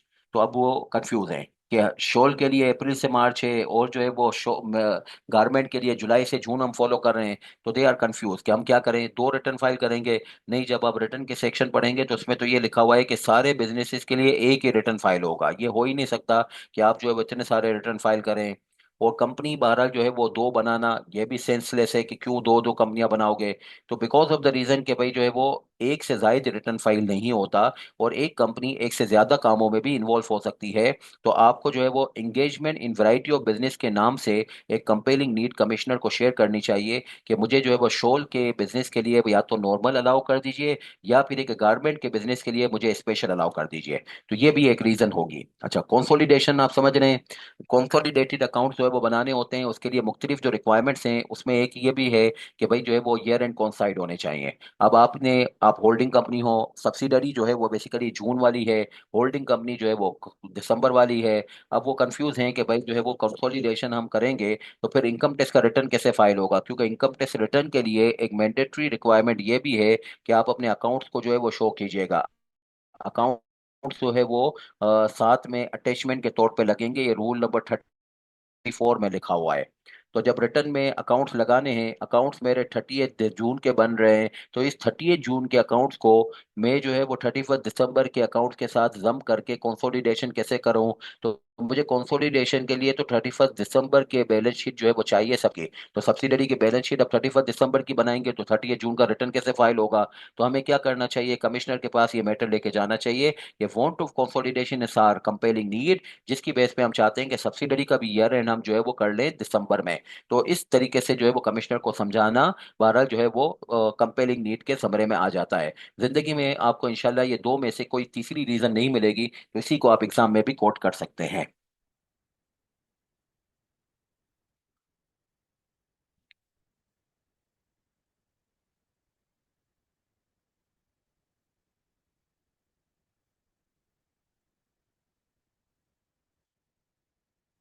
अच्छा, मजीद बात।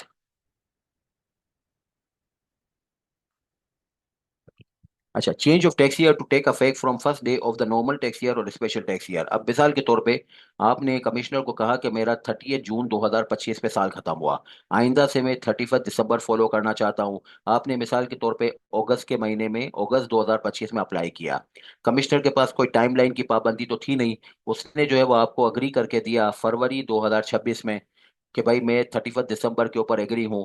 तो अब फरवरी में अप्रूवल ऑर्डर आ रहा है, तो फरवरी से जो है वो इसका इतलाक या बहरहाल स्टार्ट थोड़ी होगा, वरना तो 11 महीने हो जाएंगे 31 दिसंबर 2026 में। आपको इसको स्टार्ट कहाँ से करना है? 1 जनवरी से करना चाहिए। 1 जनवरी से करोगे तो फिर ये बात जो है वो फुलफिल रहेगी कि टैक्स ईयर 12 महीनों का होता है। चेंज ऑफ टैक्स ईयर जो है वो हमेशा first day of the tax year से शुरू होना चाहिए। चेंज ऑफ टैक्स ईयर हमेशा first day of tax year से शुरू होना चाहिए। First day of the tax year से जब चेंज ऑफ टैक्स ईयर शुरू करोगे तो उस केस में ये होगा कि आपका जो है वो ये 12 महीनों का प्रोसीजरल मैटर अवेलेबल हो जाएगा। इसकी रीज़न क्या आई लिखने की? रीज़न लिखने की ये आई कि आपका जो है वो टाइम फ्रेम कोई लिखा ही नहीं हुआ कि आप कब अप्लाई कर रहे हो, कमिश्नर कब अप्रूव करके दे रहा है। एज अ रिजल्ट जो है वो मुसीबत हो जाती है कि जब ऑर्डर आया साल के दौरान में, और जो है वो आप कंफ्यूज हो जाते हो कि भाई मैं फरवरी के ऑर्डर को जनवरी से कैसे अप्लाई करूं। तो भले ऑर्डर में लिखा हो ना लिखा हो, आप लोग की बेस पे इसको 1 जनवरी से ही शुरू कर दीजिएगा। ABC Limited, after closing its tax year on 30th June 2025, has applied to the CIR on 15/10/2025 for seeking the special tax year of 31st December ending। CIR ने इनको अप्रूवल दे दी 14/2/2026 पे। अब जो है वो कमिश्नर भले आपको 14/2/2026 पे अप्रूवल दे रहा है, मगर आपका टैक्स ईयर तो जो है वो 1 जनवरी पे ही शुरू होगा। और जो पहली क्लोजिंग आपकी होगी चेंज ऑफ टैक्स ईयर की, वो होगी 31 दिसंबर 2026 पे। 1 जनवरी से शुरू होकर 31 दिसंबर पे खत्म हुई। लास्ट क्लोज हुई थी 30 जून पे। 6 महीने का इंटरवीनिंग पीरियड रह गया दरमियानी, उसको हम कहेंगे ट्रांजिशनल टैक्स ईयर।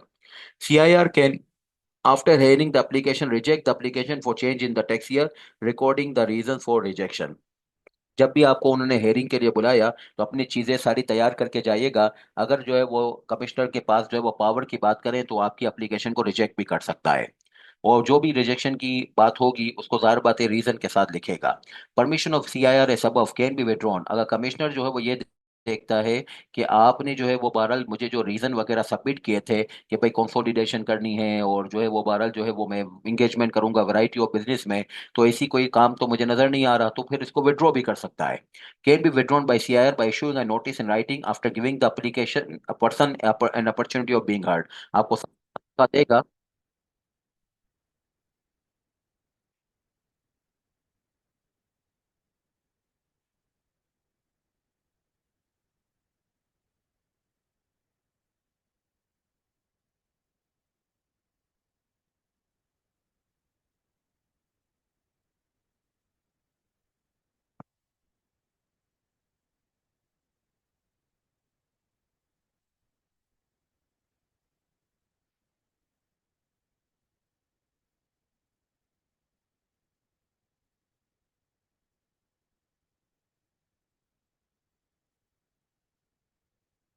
आपको सफाई का पूरा मौका दिया जाएगा, फिर आपकी जो है वो अप्रूवल को विड्रॉ किया जाएगा। अच्छा, a person dissatisfied with the decision of the CIR। आपने एप्लीकेशन दाखिल की थी, कमिश्नर ने उसको रिजेक्ट कर दिया। स्पेशल टैक्स ईयर के लिए अप्लाई किया था या स्पेशल से नॉर्मल में जा रहे हैं, या फिर ये कि आपकी अप्रूवल तो हो गई थी मगर उसको उन्होंने विड्रॉ कर दिया। ये तीन टाइप के फटे हो सकते हैं कमिश्नर के साथ। तो इसके लिए फिर आपको अपील नहीं करनी है, ये मैटर अपीलेबल नहीं है। इसके लिए रिव्यू एप्लीकेशन के पास जमा करानी है। FBR के पास हमें इसकी रिव्यू एप्लीकेशन जमा करानी है। अच्छा, FBR में permit a class of person. अच्छा, एक तो आपने ये पढ़ लिया कि भाई कमिश्नर से आप के स्पेशल टैक्स ईयर करवाते हो या स्पेशल से नॉर्मल में आते हो। FBR के पास ये पावर है कि वो क्लास ऑफ पर्सन के लिए, this is the point of distinction के कमिश्नर का रोल और FBR का रोल क्या है। FBR का रोल क्लास ऑफ पर्सन के लिए होगा, और कमिश्नर का रोल जो है वो एक एक अप्लीकेंट के लिए अलग अलग था कि use the normal tax year instead of special और वाइस वर्सा। ये चेंज ऑफ टैक्स ईयर का ऐलान जो है वो FBR से भी हो सकता है, मगर FBR कभी भी एक एक शख्स के लिए नहीं बोलेगा कि यूनिलीवर हो कि मीजान बैंक हो, बल्कि ये क्या बोलेगा, क्लास ऑफ पर्सन के लिए बोलेगा। एफबीआर जब भी इसके ऊपर ऐलान करेगा वो एसआरओ जारी करेगा। और ये जो एसआरओ जारी हुए हैं आज तक दो जारी हुए हैं, जिसको 683 और 684 ऑफ 2004 कहते हैं, जिसमें जो है वो बहरहाल ये कहा गया है कि कॉटन जिनर्स और कंपनीज इंगेज इन मैन्युफैक्चरिंग और कॉटन टेक्सटाइल। कॉटन जिनर्स कोई भी हो और इसके अलावा कंपनियां हो जो कि मैन्युफैक्चरिंग और कॉटन टेक्सटाइल करती हो, उनका जो है वो पहले होता था स्पेशल टैक्स ईयर, अब जो है वो इनके लिए नॉर्मल होगा। ये ऐलान हो गया, स्पेशल से नॉर्मल में इन्होंने कन्वर्ट कर दिया। कॉटन जिनर्स के लिए था 30 अगस्त। ये भी वैसे गलत ही है, 30 अगस्त तो नहीं, 31 अगस्त होना चाहिए था, मगर पहले 30 अगस्त इन्होंने लिखा हुआ था लॉ में। और 30 सितंबर था बेसिकली कॉटन टेक्सटाइल वालों के लिए। इन दोनों के लिए इन्होंने चेंज करके क्या कर दिया है, नॉर्मल कर दिया है। किसने कर दिया, एफबीआर ने कर दिया। और एफबीआर ने यहाँ पे कैसे किया, नाम लेके नहीं कहा कि शम्स कॉटन, सूरज कॉटन, बल्कि ये कहा कि सारे के सारे कॉटन टेक्सटाइल वाले, सारे के सारे कॉटन जिनर्स। अच्छा, ट्रांजिशनल टैक्स ईयर क्या होता है? Transitional tax year intermediary period होता है, इंटरवीनिंग पीरियड होता है। अच्छा, मेरी जिंदगी में कभी ट्रांजिशनल टैक्स ईयर आया नहीं। क्यों नहीं आया? क्योंकि बहरहाल जो है वो ट्रांजिशनल टैक्स ईयर आने की एक की रीजन होती है कि चेंज ऑफ टैक्स ईयर। मेरा चेंज ऑफ टैक्स ईयर है ही नहीं। The period between the last full tax year, like in are earlier example, 30 जून 2025 के ऊपर पिछला साल खत्म हुआ, नया साल शुरू हो रहा है जनवरी 2026 में। तो दरमियान में 6 महीने का पीरियड है। इन 6 महीने के पीरियड को कहा जाता है कि भाई जो है वो ये ट्रांजिशनल टैक्स ईयर है। और इसको जो है वो बिल्कुल ऐसे ही ट्रीट किया जाएगा, यानी इसी तरीके से इसका जो है वो डिनोटिंग और टाइटल निकाला जाएगा, जैसे कि हमने स्पेशल टैक्स ईयर का निकाला कि देखिए कि ईयर एंड देखिए कि कहाँ पे है। और इसको जो है वो बहरहाल जो है वो जुलाई से जून के तनाजुर में ले लीजिए, और जून का जो कैलेंडर ईयर है वही टाइटल बन जाता है स्पेशल का। इसी तरीके से ट्रांजिशनल टैक्स ईयर का भी होगा। अब जैसे मिसाल के तौर पे यहाँ पे ट्रांजिशनल टैक्स ईयर क्या होगा, जुलाई 2025 से लेकर 31 दिसंबर 2025। तो इसमें जो है वो 31 दिसंबर 2025 कौन से जुलाई से जून में आ रहा है, जुलाई 2025 से जून 2026। तो जून 2026 का कैलेंडर ईयर क्या है, कैलेंडर ईयर तो भाई जो है वो है 2026। तो फिर इसका नाम बन जाएगा TTY 2026। और ये कब से शुरू हुआ, 1 जुलाई 2025 टू 31 दिसंबर 2025। तो जो नए साल के इब्तदा और पुराने साल का इंतहा, इनके दरमियान का जो फर्क होता है इसको कहते हैं ट्रांजिशनल टैक्स ईयर। जिसका टैक्स ईयर कभी चेंज हुआ नहीं उसके ऊपर ट्रांजिशनल टैक्स ईयर कभी आएगा नहीं। To assign the title to the transitional tax year, same procedure is required to be followed, which is applicable for assigning the title to a special tax year. First, to establish the relevant normal tax year in which the ending date of transitional tax year falls, and then to use the calendar year as a title in which the said normal tax year ends.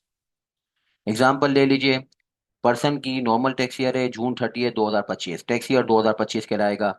Permission granted हुई commissioner की कि भाई आइंदा से आप 31 दिसंबर follow कर लीजिएगा, 12 महीने का होगा। तो फिर स्पेशल टैक्स ईयर कब से शुरू होगा, 1 जनवरी 2026 से 31 12 2026। तो अब जो है वो नॉर्मल टैक्स ईयर जो है,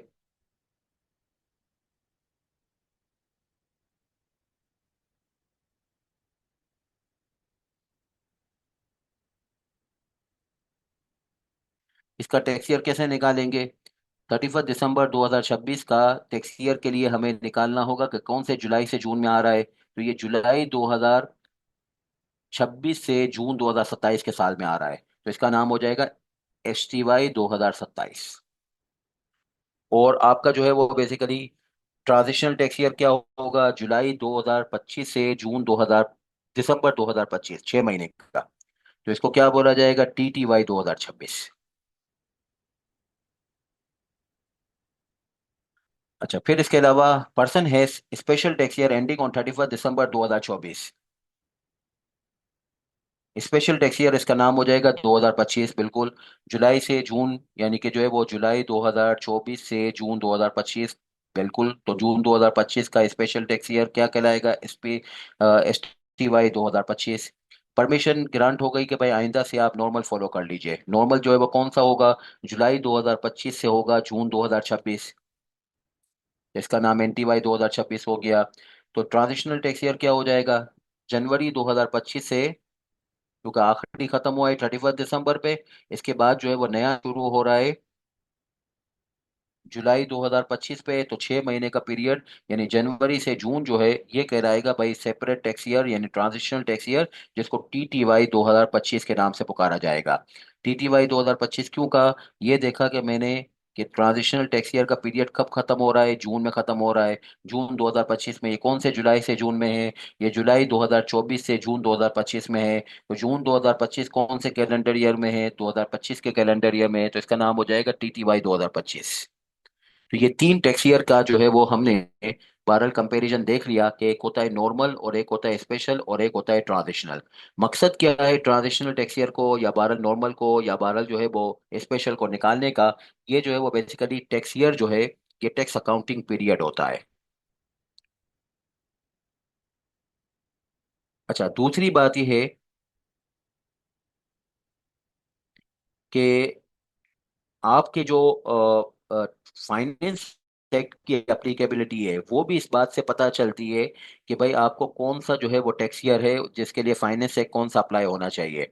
अगर मिसाल के तौर पे आपका टैक्स ईयर खत्म हुआ है जून 2025 या इससे पहले का ही, मार्च 2025 में खत्म हुआ, जून 2025 में खत्म हुआ, तो उस सूरत हाल में आपको जो है वो 30 जून 2025 के प्रोविजन अप्लाई करने हैं, जो कि फाइनेंस एक्ट 2025 से पहले वाला है। यानी अफेक्टिवली फाइनेंस एक्ट 2025 से पहले वाले का क्या मतलब है? 2024 का फाइनेंस एक्ट। और अगर सूरत हाल ये हो कि आपका ईयर एंड खत्म हो रहा है 30 जून 2025 के बाद, यानी सितंबर 2025 में, दिसंबर 2025 में, यानी टैक्स ईयर 2026 की बात कर रहा हूं, तो इसमें फिर कौन सा फाइनेंस एक्ट अप्लाई होगा? इसमें फाइनेंस एक्ट 2025 करंट वाला अप्लाई होगा। अच्छा, रिटर्न फाइलिंग डेट आपकी इस बात के ऊपर डिटरमाइन होती है कि आपका टैक्स ईयर कब खत्म हुआ। इंडिविजुअल के केस में ये है कि भाई ये सेक्शन नंबर 118 है, और ये बात कि भाई कौन सा फाइनेंस एक्ट अप्लाई होगा ये फाइनेंस एक्ट के अंदर ही लिखा होता है। अच्छा, इंडिविजुअल के केस में अगर जो है वो ईयर एंड आपका 30 जून पे खत्म हुआ, 30 जून 2025 पे, तो 30 सितंबर 2025 पे रिटर्न फाइल कर दीजिएगा। 31 दिसंबर 2025 पे खत्म हुआ, तो 30 सितंबर 2026 पे फाइल कर दीजिएगा। ईयर एंड के बाद जो भी आपका पहला 30 सितंबर आता है उसके ऊपर जो है वो आपको रिटर्न फाइलिंग की ड्यू डेट मुकर्रर की जा रही है। और जब तक आप टैक्स ईयर का एंड नहीं देखेंगे आपको रिटर्न फाइलिंग की ड्यू डेट कैसे पता चलेगी? एओपी के केस में भी एक तरीके से, कंपनी के केस में डिफरेंट है। अगर कंपनी के केस 1 जनवरी से लेकर का 31 मार्च पे खत्म हो रहा है, डीजी खान सीमेंट का 30 जून पे खत्म हो रहा है, 31 मार्च 2025 हो, 30 जून 2025 हो, तो आपका रिटर्न फाइलिंग ड्यू डेट क्या बन जाता है? 31 दिसंबर after the end of the tax year, यानी 31 दिसंबर 2025। और अगर जो है वो आपका ईयर एंड जो है वो जुलाई से 31 दिसंबर पे खत्म हो रहा है, जैसे कि आदम शुगर मिल्स का 30 सितंबर 2025 पे खत्म हो रहा है, तो उस सूरत हाल में आप जो है वो 30 सितंबर 2026 पे अपना रिटर्न फाइल कर दीजिएगा। तो यहाँ पे ईयर एंड जो है वो अगर जनवरी से जून के दरमियान हो, तो इसके बाद पहला 31 दिसंबर जो आए। और अगर जुलाई से दिसंबर के दरमियान में ईयर एंड हो रहा हो, तो फिर उसके बाद जो है वो जो ईयर एंड के बाद जो पहला 30 सितंबर आ जाए वो वाला जो है वो फॉलो करना चाहिए ड्यू डेट। अच्छा, for any person the period of accounting including the period of financial accounting for corporate sector. आप लोगों को कॉर्पोरेट लॉ की थोड़ी सी बात बताऊं। कंपनीज एक्ट में ये रिक्वायरमेंट है कि आपको जो है वो अपनी एजीएम के लिए और अपने फाइनेंशियल स्टेटमेंट के लिए मतलब 223 नंबर सेक्शन की बात कर रहा हूँ कंपनीज एक्ट की। एजीएम के लिए मतलब 132 सेक्शन की बात कर रहा हूँ। उसमें ये लिखा हुआ है कि आपको अपना ईयर एंड मुकर्रर करना चाहिए, और ये आर्टिकल में लिखा भी जाता है। तो ये नहीं लिखा हुआ कि आप जुलाई लिखोगे, जून लिखोगे, दिसंबर लिखोगे, मार्च लिखोगे, सितंबर लिखोगे। तो किसी का अगर टैक्स अकाउंटिंग ईयर जो है डिटरमाइन होता है, तो अकाउंटिंग ईयर डिटरमाइन करना ना अकाउंटिंग से होता है ना कॉर्पोरेट लॉ से होता है। ऑल दो कॉर्पोरेट लॉ की रिक्वायरमेंट है, मगर कॉर्पोरेट लॉ में डिटरमाइन करने का कोई प्रोसीजर ही नहीं है। तो जिसका भी जो भी अकाउंटिंग ईयर होता है किसी कंपनी का, जिसका भी आप ऑडिट करने गए, वो हमेशा टैक्स लॉ से ही उसका टैक्स ईयर निकलता है, और वो टैक्स ईयर को ही अपना अकाउंटिंग ईयर बना लेते हैं। वजह क्या है? वजह अगली लाइनों में मैंने लिखी है कि भाई आप अपने ऑडिटेड अकाउंट्स को अपने रिटर्न के साथ नहीं लगाएंगे तो रिटर्न मुकम्मल ही नहीं होगा। अब रिटर्न मुकम्मल ना हो, ऐसा कैसे हो सके? तो इस सूरत हाल में आपको अपने अकाउंटिंग ईयर को अपने टैक्स ईयर से कंबाइन करना पड़ेगा, यानी कि कॉन्साइड करना पड़ेगा। और कॉन्साइड करने का सीधा सा तरीका ये है कि टैक्स ईयर पहले निकालिएगा, उसी को फिर अपना अकाउंटिंग ईयर कह दीजिएगा। दोनों चीजें जिंदगी में सर्फ हो जाएंगी, कॉर्पोरेट लोग भी खुश और टैक्स लोग भी खुश। मगर कॉर्पोरेट लोग के ऊपर आने से पहले टैक्स लॉ के तहत अपना टैक्स ईयर निकाल लीजिएगा। It is a tax law which determines the accounting year with reference to the corporate concept of tax year. It is to be noted that in परस्यूएंस of rule number, और इसकी main reason, logical reason ये है, rule number 34 में लिखा हुआ है कि आपका रिटर्न जो है वो नामुकम्मल है जब तक कि आप इसके अंदर क्या ना लगा लो, ऑडिटेड फाइनेंशियल स्टेटमेंट ना लगा लो। और फिर ऑडिटेड फाइनेंशियल स्टेटमेंट को रिटर्न के साथ रिकंसाइल भी करना पड़ता है। ये वही वाली रिकंसिलिएशन की बात हो रही है जो IAS 12 के तहत आप अपने फाइनेंशियल स्टेटमेंट में भी डिस्क्लोज करते हो। अच्छा, अब रिटर्न को मुकम्मल करना क्यों जरूरी है, उसकी भी मैंने नीचे एक पॉइंट लिखी है, वो जरा देख लीजिए।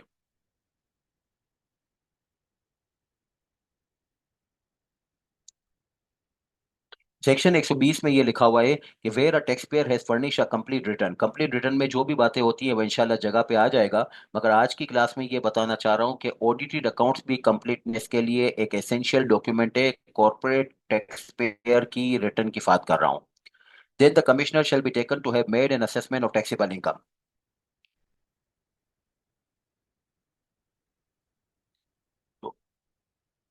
शैल be taken to have made an assessment, क्या मतलब? कमिश्नर एक्चुअली कोई असेसमेंट नहीं करेगा। जो रिटर्न आपने फाइल किया वही आपका असेसमेंट ऑर्डर मान लिया जाए। इसको कहते हैं यूनिवर्सल सेल्फ असेसमेंट स्कीम। और ये सेक्शन 120 में लिखा हुआ है। मगर उसके लिए प्री रिक्विजिट क्या है? रिटर्न कंप्लीट होना चाहिए। रिटर्न कंप्लीट होने में कंपनी के केस में क्या जरूरी है? ऑडिटेड अकाउंट्स इसके साथ लगे हुए होने जरूरी है।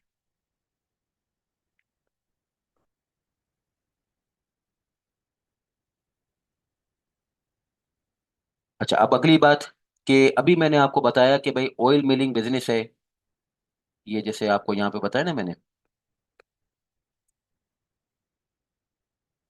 ये आपका है ऑयल मिलिंग बिजनेस। 31 अगस्त का ईयर एंड है। और यहाँ पे राइस हस्किंग के लिए 31 अगस्त का ईयर एंड है। अभी मैंने आपको ये भी बता दिया कि रिटर्न फाइल करोगे तो साथ में ऑडिटेड अकाउंट्स भी लगाने जरूरी हैं। तो आप 31 अगस्त के ऊपर आपका ईयर एंड खत्म हुआ, मिसाल के तौर पे ये 31 अगस्त 2026 है। अब रिटर्न फाइलिंग की ड्यू डेट मैंने बताई कि भाई ईयर एंड खत्म होता है कंपनी के केस में जुलाई से दिसंबर का कोई पीरियड हो और उसमें ईयर एंड खत्म हो, और उसके बाद जो पहला 30 सितंबर आएगा उसमें रिटर्न फाइल कर दीजिए। तो 31 अगस्त पे अगर साल खत्म हो रहा है, इसके बाद जो है वो पहला जो 30 सितंबर आएगा, 31 अगस्त 2026 के बाद 30 सितंबर 2026 पहला जो है वो 30 सितंबर आ रहा है। तो एक महीने में ऑडिट कैसे होगा और ऑडिटेड अकाउंट्स की बेस पे रिटर्न कैसे तैयार होगा? तो फिर इसके लिए क्या करें? तो इसके लिए जो है वो इन्होंने बहरहाल एक तरकीब बताई है, वो ये है कि एफबीआर का सर्कुलर लेटर है जिसमें ये कहा गया है कि अगर आपका टैक्स ईयर जो है वो जुलाई में खत्म हो रहा हो, जून में खत्म हो रहा हो, जुलाई में खत्म हो रहा हो, या सितंबर अगस्त में खत्म हो रहा हो, या सितंबर में खत्म हो रहा हो, तो फिर आप अपने ऊपर बोझ ना लीजिएगा। आप जो है वो 30 सितंबर 2026 के ऊपर रिटर्न फाइल ना कीजिएगा, यानी 31 जुलाई 2025 का रिटर्न, 31 जुलाई 2026 का रिटर्न, या 31 अगस्त 2026 का रिटर्न 30 सितंबर 2026 से इस्तिस्ना दिया जा रहा है, बरी किया जा रहा है। आप 30 सितंबर 2026 की बजाय 30 सितंबर 2027 के ऊपर अपनी ड्यू डेट समझिएगा। ये रिलैक्स कर दिया। और ये कहाँ पे लिखा हुआ है? ये सर्कुलर लेटर में लिखा हुआ है। ये कब जारी हुआ? 1994 में। तो सर 1994 का सर्कुलर क्यों जो है वो आप आज हमें पढ़ा रहे हैं? तो उसके लिए फिर मैं वही कहूंगा जो पिछली क्लास में मैंने एक बात की थी, जो मैंने यहाँ पे नीचे फुट नोट पे भी लिख दी है कि 239 सबसेक्शन 10 आज के ऑर्डिनेंस में सेविंग के अंदर ये लिखा हुआ है कि पुराने लॉ के कोई सर्कुलर हैं और सर्कुलर लेटर हैं तो वो आज भी कंटिन्यू रहेंगे, टू दी एक्सटेंट के उसमें कोई इनकंसिस्टेंसी ना हो जाए। तो आज की कंप्लाइंस में कोई इनकंसिस्टेंसी नहीं हुई। कोई अगर हमें कंपनी नजर आएगी 31 अगस्त 2026 की, 31 जुलाई 2026 की, तो हमें वो कहेंगे कि यार एक महीने में ऑडिट कैसे होगा, रिटर्न कैसे फाइल होगा? तो हम कहेंगे कोई रंजीदा ना हो, आपके लिए 1994 में ही ऐलान हो चुका है कि आप 31 अगस्त 2026 का या 31 जुलाई 2026 का जो रिटर्न है वो 30 सितंबर 2026 पे नहीं, 30 सितंबर 2027 पे फाइल करेंगे।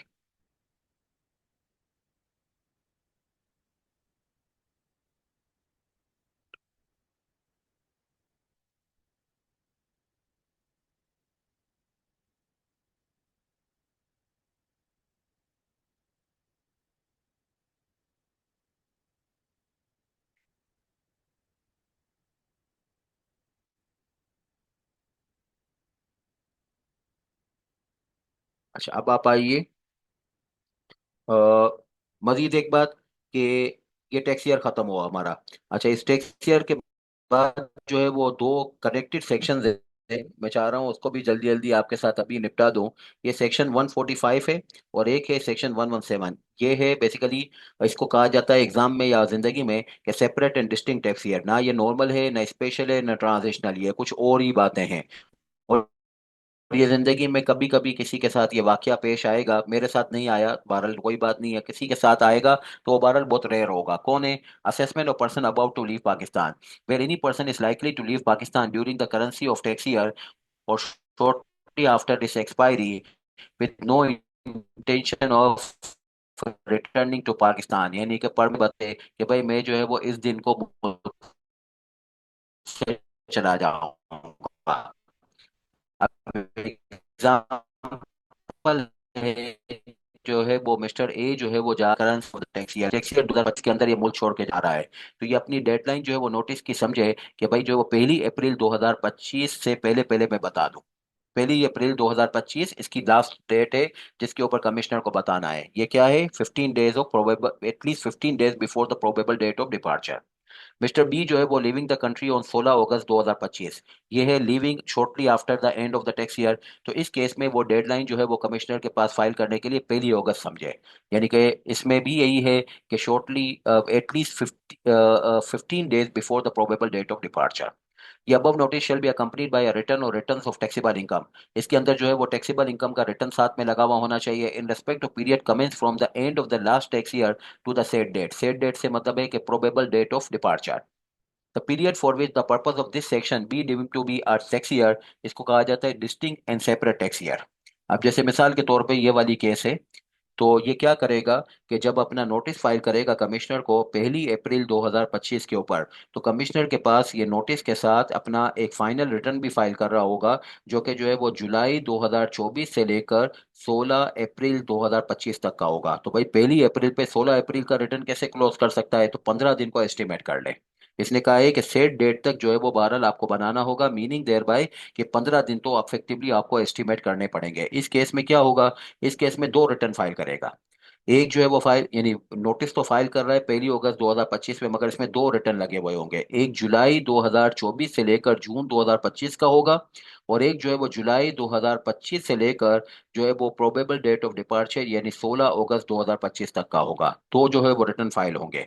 यही बात यहाँ पे लिखी हुई है कि या तो शायद एक रिटर्न होगा या फिर एक रिटर्न ऑफ टैक्सेबल होंगे, मीनिंग देयर बाय अगर जो है वो साल के दौरान में जाएगा तो एक रिटर्न फाइल हो रहा होगा, और साल के बाद में जाएगा तो दो रिटर्न फाइल हो रहे होंगे, एक कंप्लीटेड ईयर का और एक जो है वो 12 जो है वो शॉर्ट पीरियड का।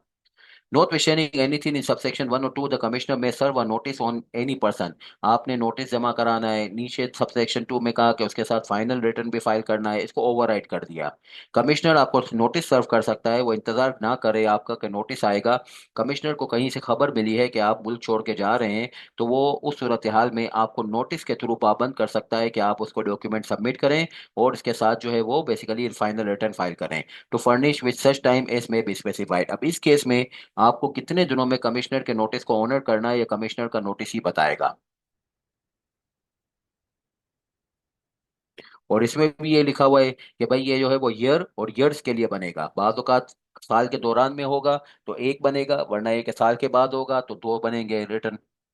और अकॉर्डिंगली उसमें जो है वो जो उस टाइप के प्रोविजन होंगे यानी उस पीरियड से बिलोंगिंग वही अप्लाई किए जाएंगे कंपटीशन के लिए। एग्जांपल 1 में taxable income for the period July 2024 से 16 अप्रैल 2024 की कंप्यूट होगी, और ये जो है वो बहरहाल फाइनेंस एक्ट 2024 से हम कंप्यूट कर लेंगे, और जो है वो रिपोर्ट हो जाएगी रिटर्न के अंदर, ये 145 के अंदर। दूसरे एग्जाम्पल में ये था कि दो सेट ऑफ रिटर्न बनेंगे, ये shortly after the year and है। और इसमें ये होगा कि वन फॉर रिपोर्टिंग और टैक्सेबल इनकम जुलाई से जून 2025 है, computed on the basis of provision of finance act 2024। और एक दूसरा सेट बनेगा, वो जो है वो 1 जुलाई 2025 से 16/8/2025, और ये जो है वो बहरहाल फाइनेंस एक्ट 2025 की बेस पे बनेगा। The taxable income shall be charge to tax at the rates applicable for the relevant year. जो पीरियड इन्वॉल्व है उसकी बेस पे टैक्स रेट अप्लाई कीजिएगा। And all the provision of ordinance shall so far apply accordingly. और फिर जो है वो रिटर्न को ऑनलाइन वगैरह फाइल करना चाहिए, और दूसरी बातें हैं कि इसकी जो है वो बहरहाल किस तरीके से कंप्यूटेशन वगैरह करनी चाहिए, वो सारी बातें इसके ऊपर अप्लाई होंगी। बस पीरियड को छेड़ रहे हैं, बाकी अदरवाइज जो है वो सारी बातें रूटीन में अप्लाई होंगी। अच्छा, what if we returns after doing formality, तो दोबारा से फिर एनटीएन ले ले और फिर वापस शुरू फाइल करना शुरू कर दे हसन। ये तो एक तरीके से आप कमिश्नर को ये बता रहे हो कि भाई मैं जो है आपके पास आइंदा नहीं आने वाला, ये मेरा फाइनल रिटर्न ले लीजिए। फिर अगर आप वापस आ जाते हो, आप में से बहुत सारे बच्चे, मतलब पाकिस्तान में जिस प्रोफेशन के अंदर सबसे ज्यादा मुल्क छोड़ छोड़ के बच्चे जा रहे हैं, बहरहाल हमेशा से ऐसा ही है मगर आजकल तो बहुत ही ज्यादा है, वो चार्टर्ड अकाउंटेंसी है। तो चार्टर्ड अकाउंटेंसी के बच्चे बहरहाल जाते हैं, मगर इसमें बहुत सारे बच्चे वापस भी आ जाते हैं ये कहते हुए कि हमें सूट नहीं कर रहा, या कुछ सालों के बाद वापस आ जाते हैं जब बच्चे वगैरह हो जाते हैं कि भाई जो है वो अब इनकी तालीम और तरबियत के इश्यूज हैं, या वालदेन जो है वो थोड़े ज़यीफ हो गए हैं। तो जब वापस आ जाते हैं तो रिश्तेदारों वगैरह को भी बता देते हैं कि हम वापस आ गए हैं, और कमिश्नर के पास अपने ताल्लुकात भी बहाल कर लेते हैं। यानी वही जो है वो सेक्शन 181 है, उसके तहत आप अपने आप को री रजिस्टर करा लेते हो कमिश्नर से। अच्छा, नोटिस ऑफ डिसकंटिन्यूड बिजनेस, ये भी उसी तरीके की बात है। ये बेसिकली जो है वो परमानेंटली माइग्रेट हो रहा है, तो इफेक्टिवली यहाँ पे पर्सन भले लिखा हुआ है मगर होगा ये इंडिविजुअल। ये जाहिर बात है कंपनी और एओपी के लिए कैसे कह सकते हैं, मगर ये वाला बहरहाल किसी की जिंदगी में भी हो सकता है डिसकंटिन्यूड बिजनेस का। एनी पर्सन डिसकंटिन्यू का बिजनेस शल गिव, अब ये जाहिर बात है कंपनी हो, एओपी हो, इंडिविजुअल हो, अपने बिजनेस को डिसकंटिन्यू कर रहा होगा तो राइटिंग में कमिश्नर को बताए कितने दिनों के अंदर अंदर, 15 डेज ऑफ डिसकंटिन्यूएशन के अंदर। अच्छा, the person discontinuing a business shall under the provision of this ordinance और on being required by the commissioner, person जो डिसकंटिन्यू कर रहा है वो खुद से ऐसा करे, या फिर ये कि अगर जो है वो कमिश्नर चाहे तो वो खुद भी इसको नोटिस दे सकता है कि भाई आपका बिजनेस डिसकंटिन्यू हो गया है या होने वाला है, आप अपना रिटर्न जो है वो फाइल कीजिएगा। और ये कब से शुरू होगा रिटर्न, ये जो है वो शुरू होगा first day of the tax year, और किस दिन तक डिसकंटिन्यूएशन जिसमें अकर हुई है, up to the date of discontinuation. और इसको भी separate and separate tax year कहा जाता है, ना ये नॉर्मल है, ना स्पेशल है, ना ट्रांजिशनल है। मिसाल के तौर पे आपका बिजनेस डिसकंटिन्यू हुआ है 15 मार्च 2026 के ऊपर, तो आपने जुलाई 2025 से लेकर 15 मार्च 2026 तक का रिटर्न बनाना है, और इसको आपने 15 दिनों के अंदर अंदर, यानी कि डिसकंटिन्यूएशन 15 तारीख को हुई है तो इसके बाद 31 तारीख तक आप अपना जो है वो separate and distinct tax year का रिटर्न फाइल कर दीजिएगा। इसको कहते हैं 117 का रिटर्न।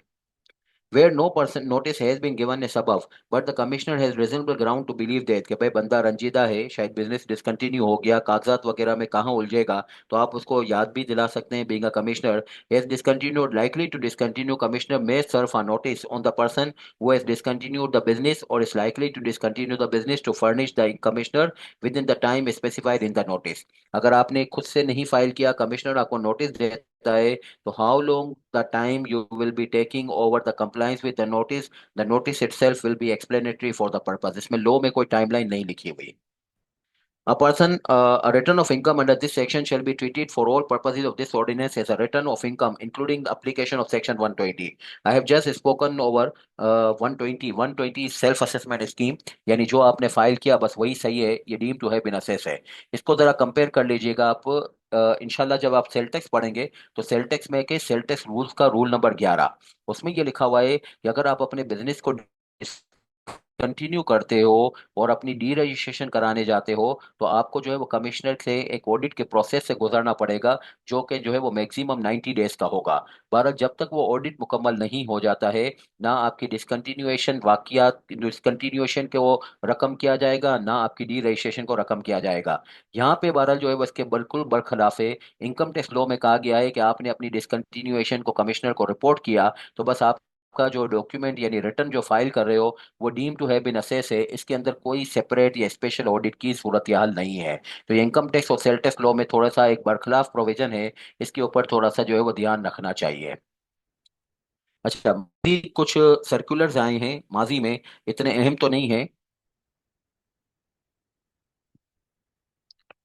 हसन का एक सवाल ले लूं, what will be the affecting date of discontinuation, जिस दिन आपने डिसकंटिन्यूएशन अपने नोटिस में लिखी है उस दिन से अफेक्टिव डेट हो जाएगी। Yes, year January to December. तो अगर आपने डिसकंटिन्यूएशन मार्च में रिपोर्ट की है, September January to November return along with one. जी बिल्कुल ऐसा ही होगा, नवंबर में डिसकंटिन्यू कर रहे हैं तो नवंबर में नोटिस और रिटर्न फाइल कर दें। वो FBR do practically as there would, नहीं कुछ भी नहीं होता, कोई जवाब नहीं देते अनलेस एंड अनटिल कोई मेगा स्केल जो है वो कोई कहीं पे कोई कहानी हो कि कोई शक व शुबात हो कि भाई ये बंदा तो जो है वो टैक्स का चोर है, वो मुल्क से फरार हो रहा है वगैरह वगैरह। बाकी अदरवाइज कुछ भी नहीं करते नॉर्मली जो है। हम लोग जो है वो जिन लोग टाइप के लोगों के साथ काम कर रहे होते हैं उनका तो कभी एफबीआर कुछ भी जवाब नहीं देता, बस ये है कि हम उसको क्लाइंट वगैरह को तसल्ली दे देते हैं कि डीम टू हैप्पीनेस ऐसे ही है। सेल टैक्स में बहरहाल बहुत जो है वो इसकी धमाल चौकड़ी होती है, बहुत लंबा चौड़ा ऑडिट, बहुत सारी जो है वो रिश्वतों का लेन देन, बहुत सारे जो है वो कागजी कार्रवाइयों का एक्सचेंज बहरहाल वो करनी पड़ती है। अच्छा, अब आ गया explanatory circular, circular 7 and 15 of 1980। बहुत रूटीन सी बातें हैं मगर है कि बहरहाल है, तो इसको जरा देख लेते हैं।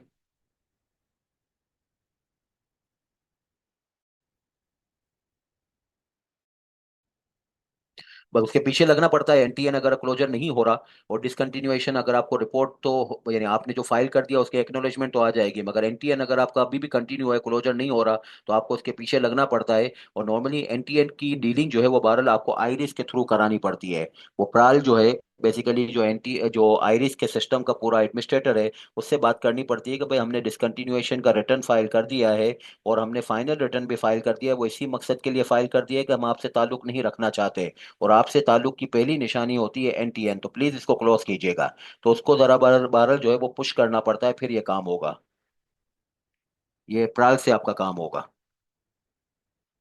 अच्छा, S T Y and N T Y both are applicable due to engagement in different business. तो special tax year shall be followed for all income. अब जैसे मैंने आपको कहा कि भाई बुनेंजा जो है वो बहरहाल स्पेशल फॉर टैक्स ईयर जो है वो शॉल के लिए, और जो है वो नॉर्मल टैक्स ईयर जो है वो बहरहाल गारमेंट के लिए कंफ्यूज है। तो मैंने कहा कि भाई कंपेलिंग नीड को ले जाके कमिश्नर के पास बता दें। इसका एक तरकीब ये भी है कि ये सर्कुलर बता रहा है कि अगर आपके ऊपर स्पेशल और नॉर्मल दोनों अप्लीकेबल हो रहे हो क्योंकि आप डिफरेंट बिजनेसेस में एंगेज हो, तो आप जो है वो नॉर्मल बिजनेस को भी स्पेशल में ले लीजिएगा। मगर बुनियादा ने तो बहरहाल स्पेशल को नॉर्मल में करवाया, वो इसलिए कि कमिश्नर से उन्होंने कंपेलिंग नीड पे बेस पे अप्रूवल ले ली।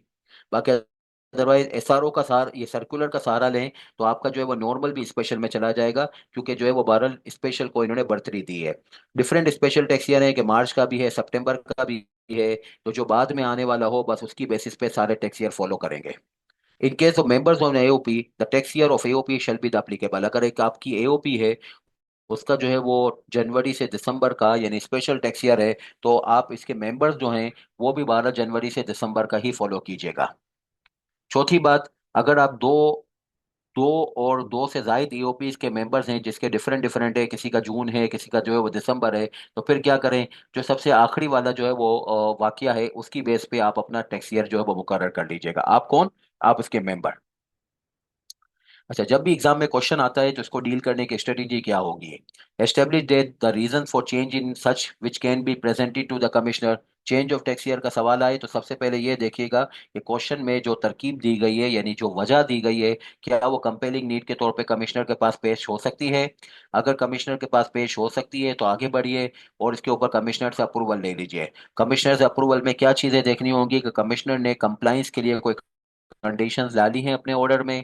और फिर जो है वो ये देख लीजिए कि भाई जो है वो अफेक्टिव डेट तो फर्स्ट डे से होगी, भले कमिश्नर के अप्रूवल की डेट कब से भी आई है। तीसरी बात ये है कि ट्रांजिशनल टैक्स ईयर कौन सा है, उसकी बेस पे फिर मैं अपने ट्रांजिशनल टैक्स ईयर के रिटर्न फाइलिंग की डेट भी निकाल लूँ।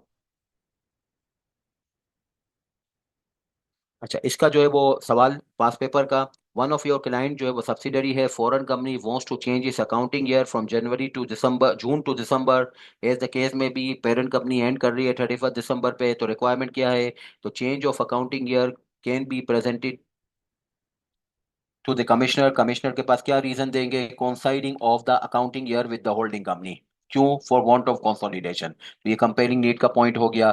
नेक्स्ट पॉइंट ये होगा कि भाई कमिश्नर कब अप्रूवल देता है, मगर जो स्पेशल टैक्स ईयर होगा वो तो जनवरी से शुरू होगा। तीसरी बात जो है वो आप ये लिख दीजिएगा कि भाई जो है वो जुलाई से लेकर दिसंबर तक का जो पीरियड है, वो पीरियड जो है वो आपका इस ट्रांजिशनल टैक्स ईयर हो जाएगा। और फिर ये कि कमिश्नर ने कोई कंडीशन लगाई है तो उसको फॉलो कर लीजिए। तो कंपेलिंग नीड का पहला पॉइंट लिखिएगा। दूसरा लिखिएगा जो है न्यू टैक्स ईयर हो जाएगा।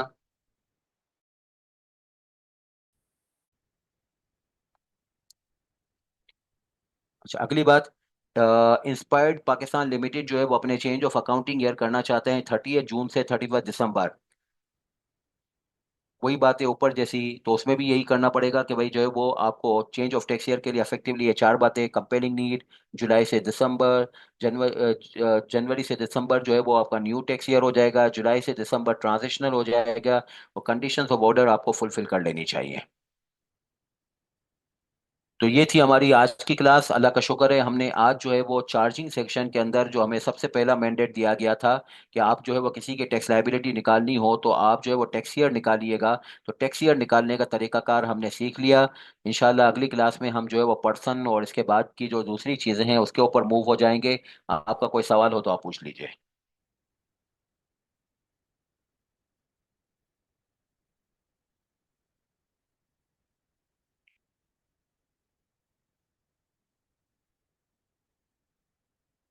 117 का रिटर्न जो है वो सेल्फ असेस है as per section 120, but there are assessment sections two, this will hinder closure, right. 117 का सेल्फ असेस सेक्शन है, ठीक है, डिसकंटिन्यूड बिजनेस का, but there are assessment sections two. नहीं तो मतलब ये कि खैर आपने असेसमेंट के सेक्शन अभी तो पढ़े नहीं है, मगर मैं आपको ये बताऊं कि जो भी असेसमेंट होती है आइडियली वो पहले सेल्फ असेस ही होती है। तो देर इज नो रेस्ट्रिक्शन कि भाई जो है वो इसकी बाद में कोई टेकिंग अप नहीं हो सकती है, अमेंडमेंट ऑफ असेसमेंट वगैरह, अगर आप इन चीज़ों को जानते हैं तो बहरहाल जो है वो अमेंडमेंट ऑफ असेसमेंट इसकी हो सकती है, कोई मना नहीं है कि नहीं हो सकती है। तो बहरहाल ये है कि पहले जो है वो इसको सेल्फ असेसमेंट के अंदर ट्रीट किया जाएगा, और ये सेल्फ असेसमेंट के तौर पे ट्रीट करना और इसको उभारना, यानी इसको इस तरीके से बयान करना इस पॉइंट ऑफ व्यू से है कि ये अपने आप को डिस्टिंग्विश करना चाहते हैं सेल टैक्स के रिटर्न से। सेल टैक्स में बहुत सारे लोग अपनी डी रजिस्ट्रेशन इसलिए ही रिपोर्ट नहीं करते कि वो कहते हैं यार ऑडिट कौन कराएगा, चलने दो, नील रिटर्न फाइल करते रहते हैं, या बहरहाल नील रिटर्न भी फाइल करने से आ जाते हैं, खुद ब खुद जो है वो डी रजिस्ट्रेशन हो जाती है। वो इंशाल्लाह सेल टैक्स में देख लेंगे। मगर एक यहाँ पे इन्होंने प्रोमिनेंट किया हुआ है कि डरिएगा मत, हम आपको सेल्फ असेसमेंट के अंदर से गुजारेंगे। ठीक है हसन, मना नहीं है, दूसरी असेसमेंट हो सकती है।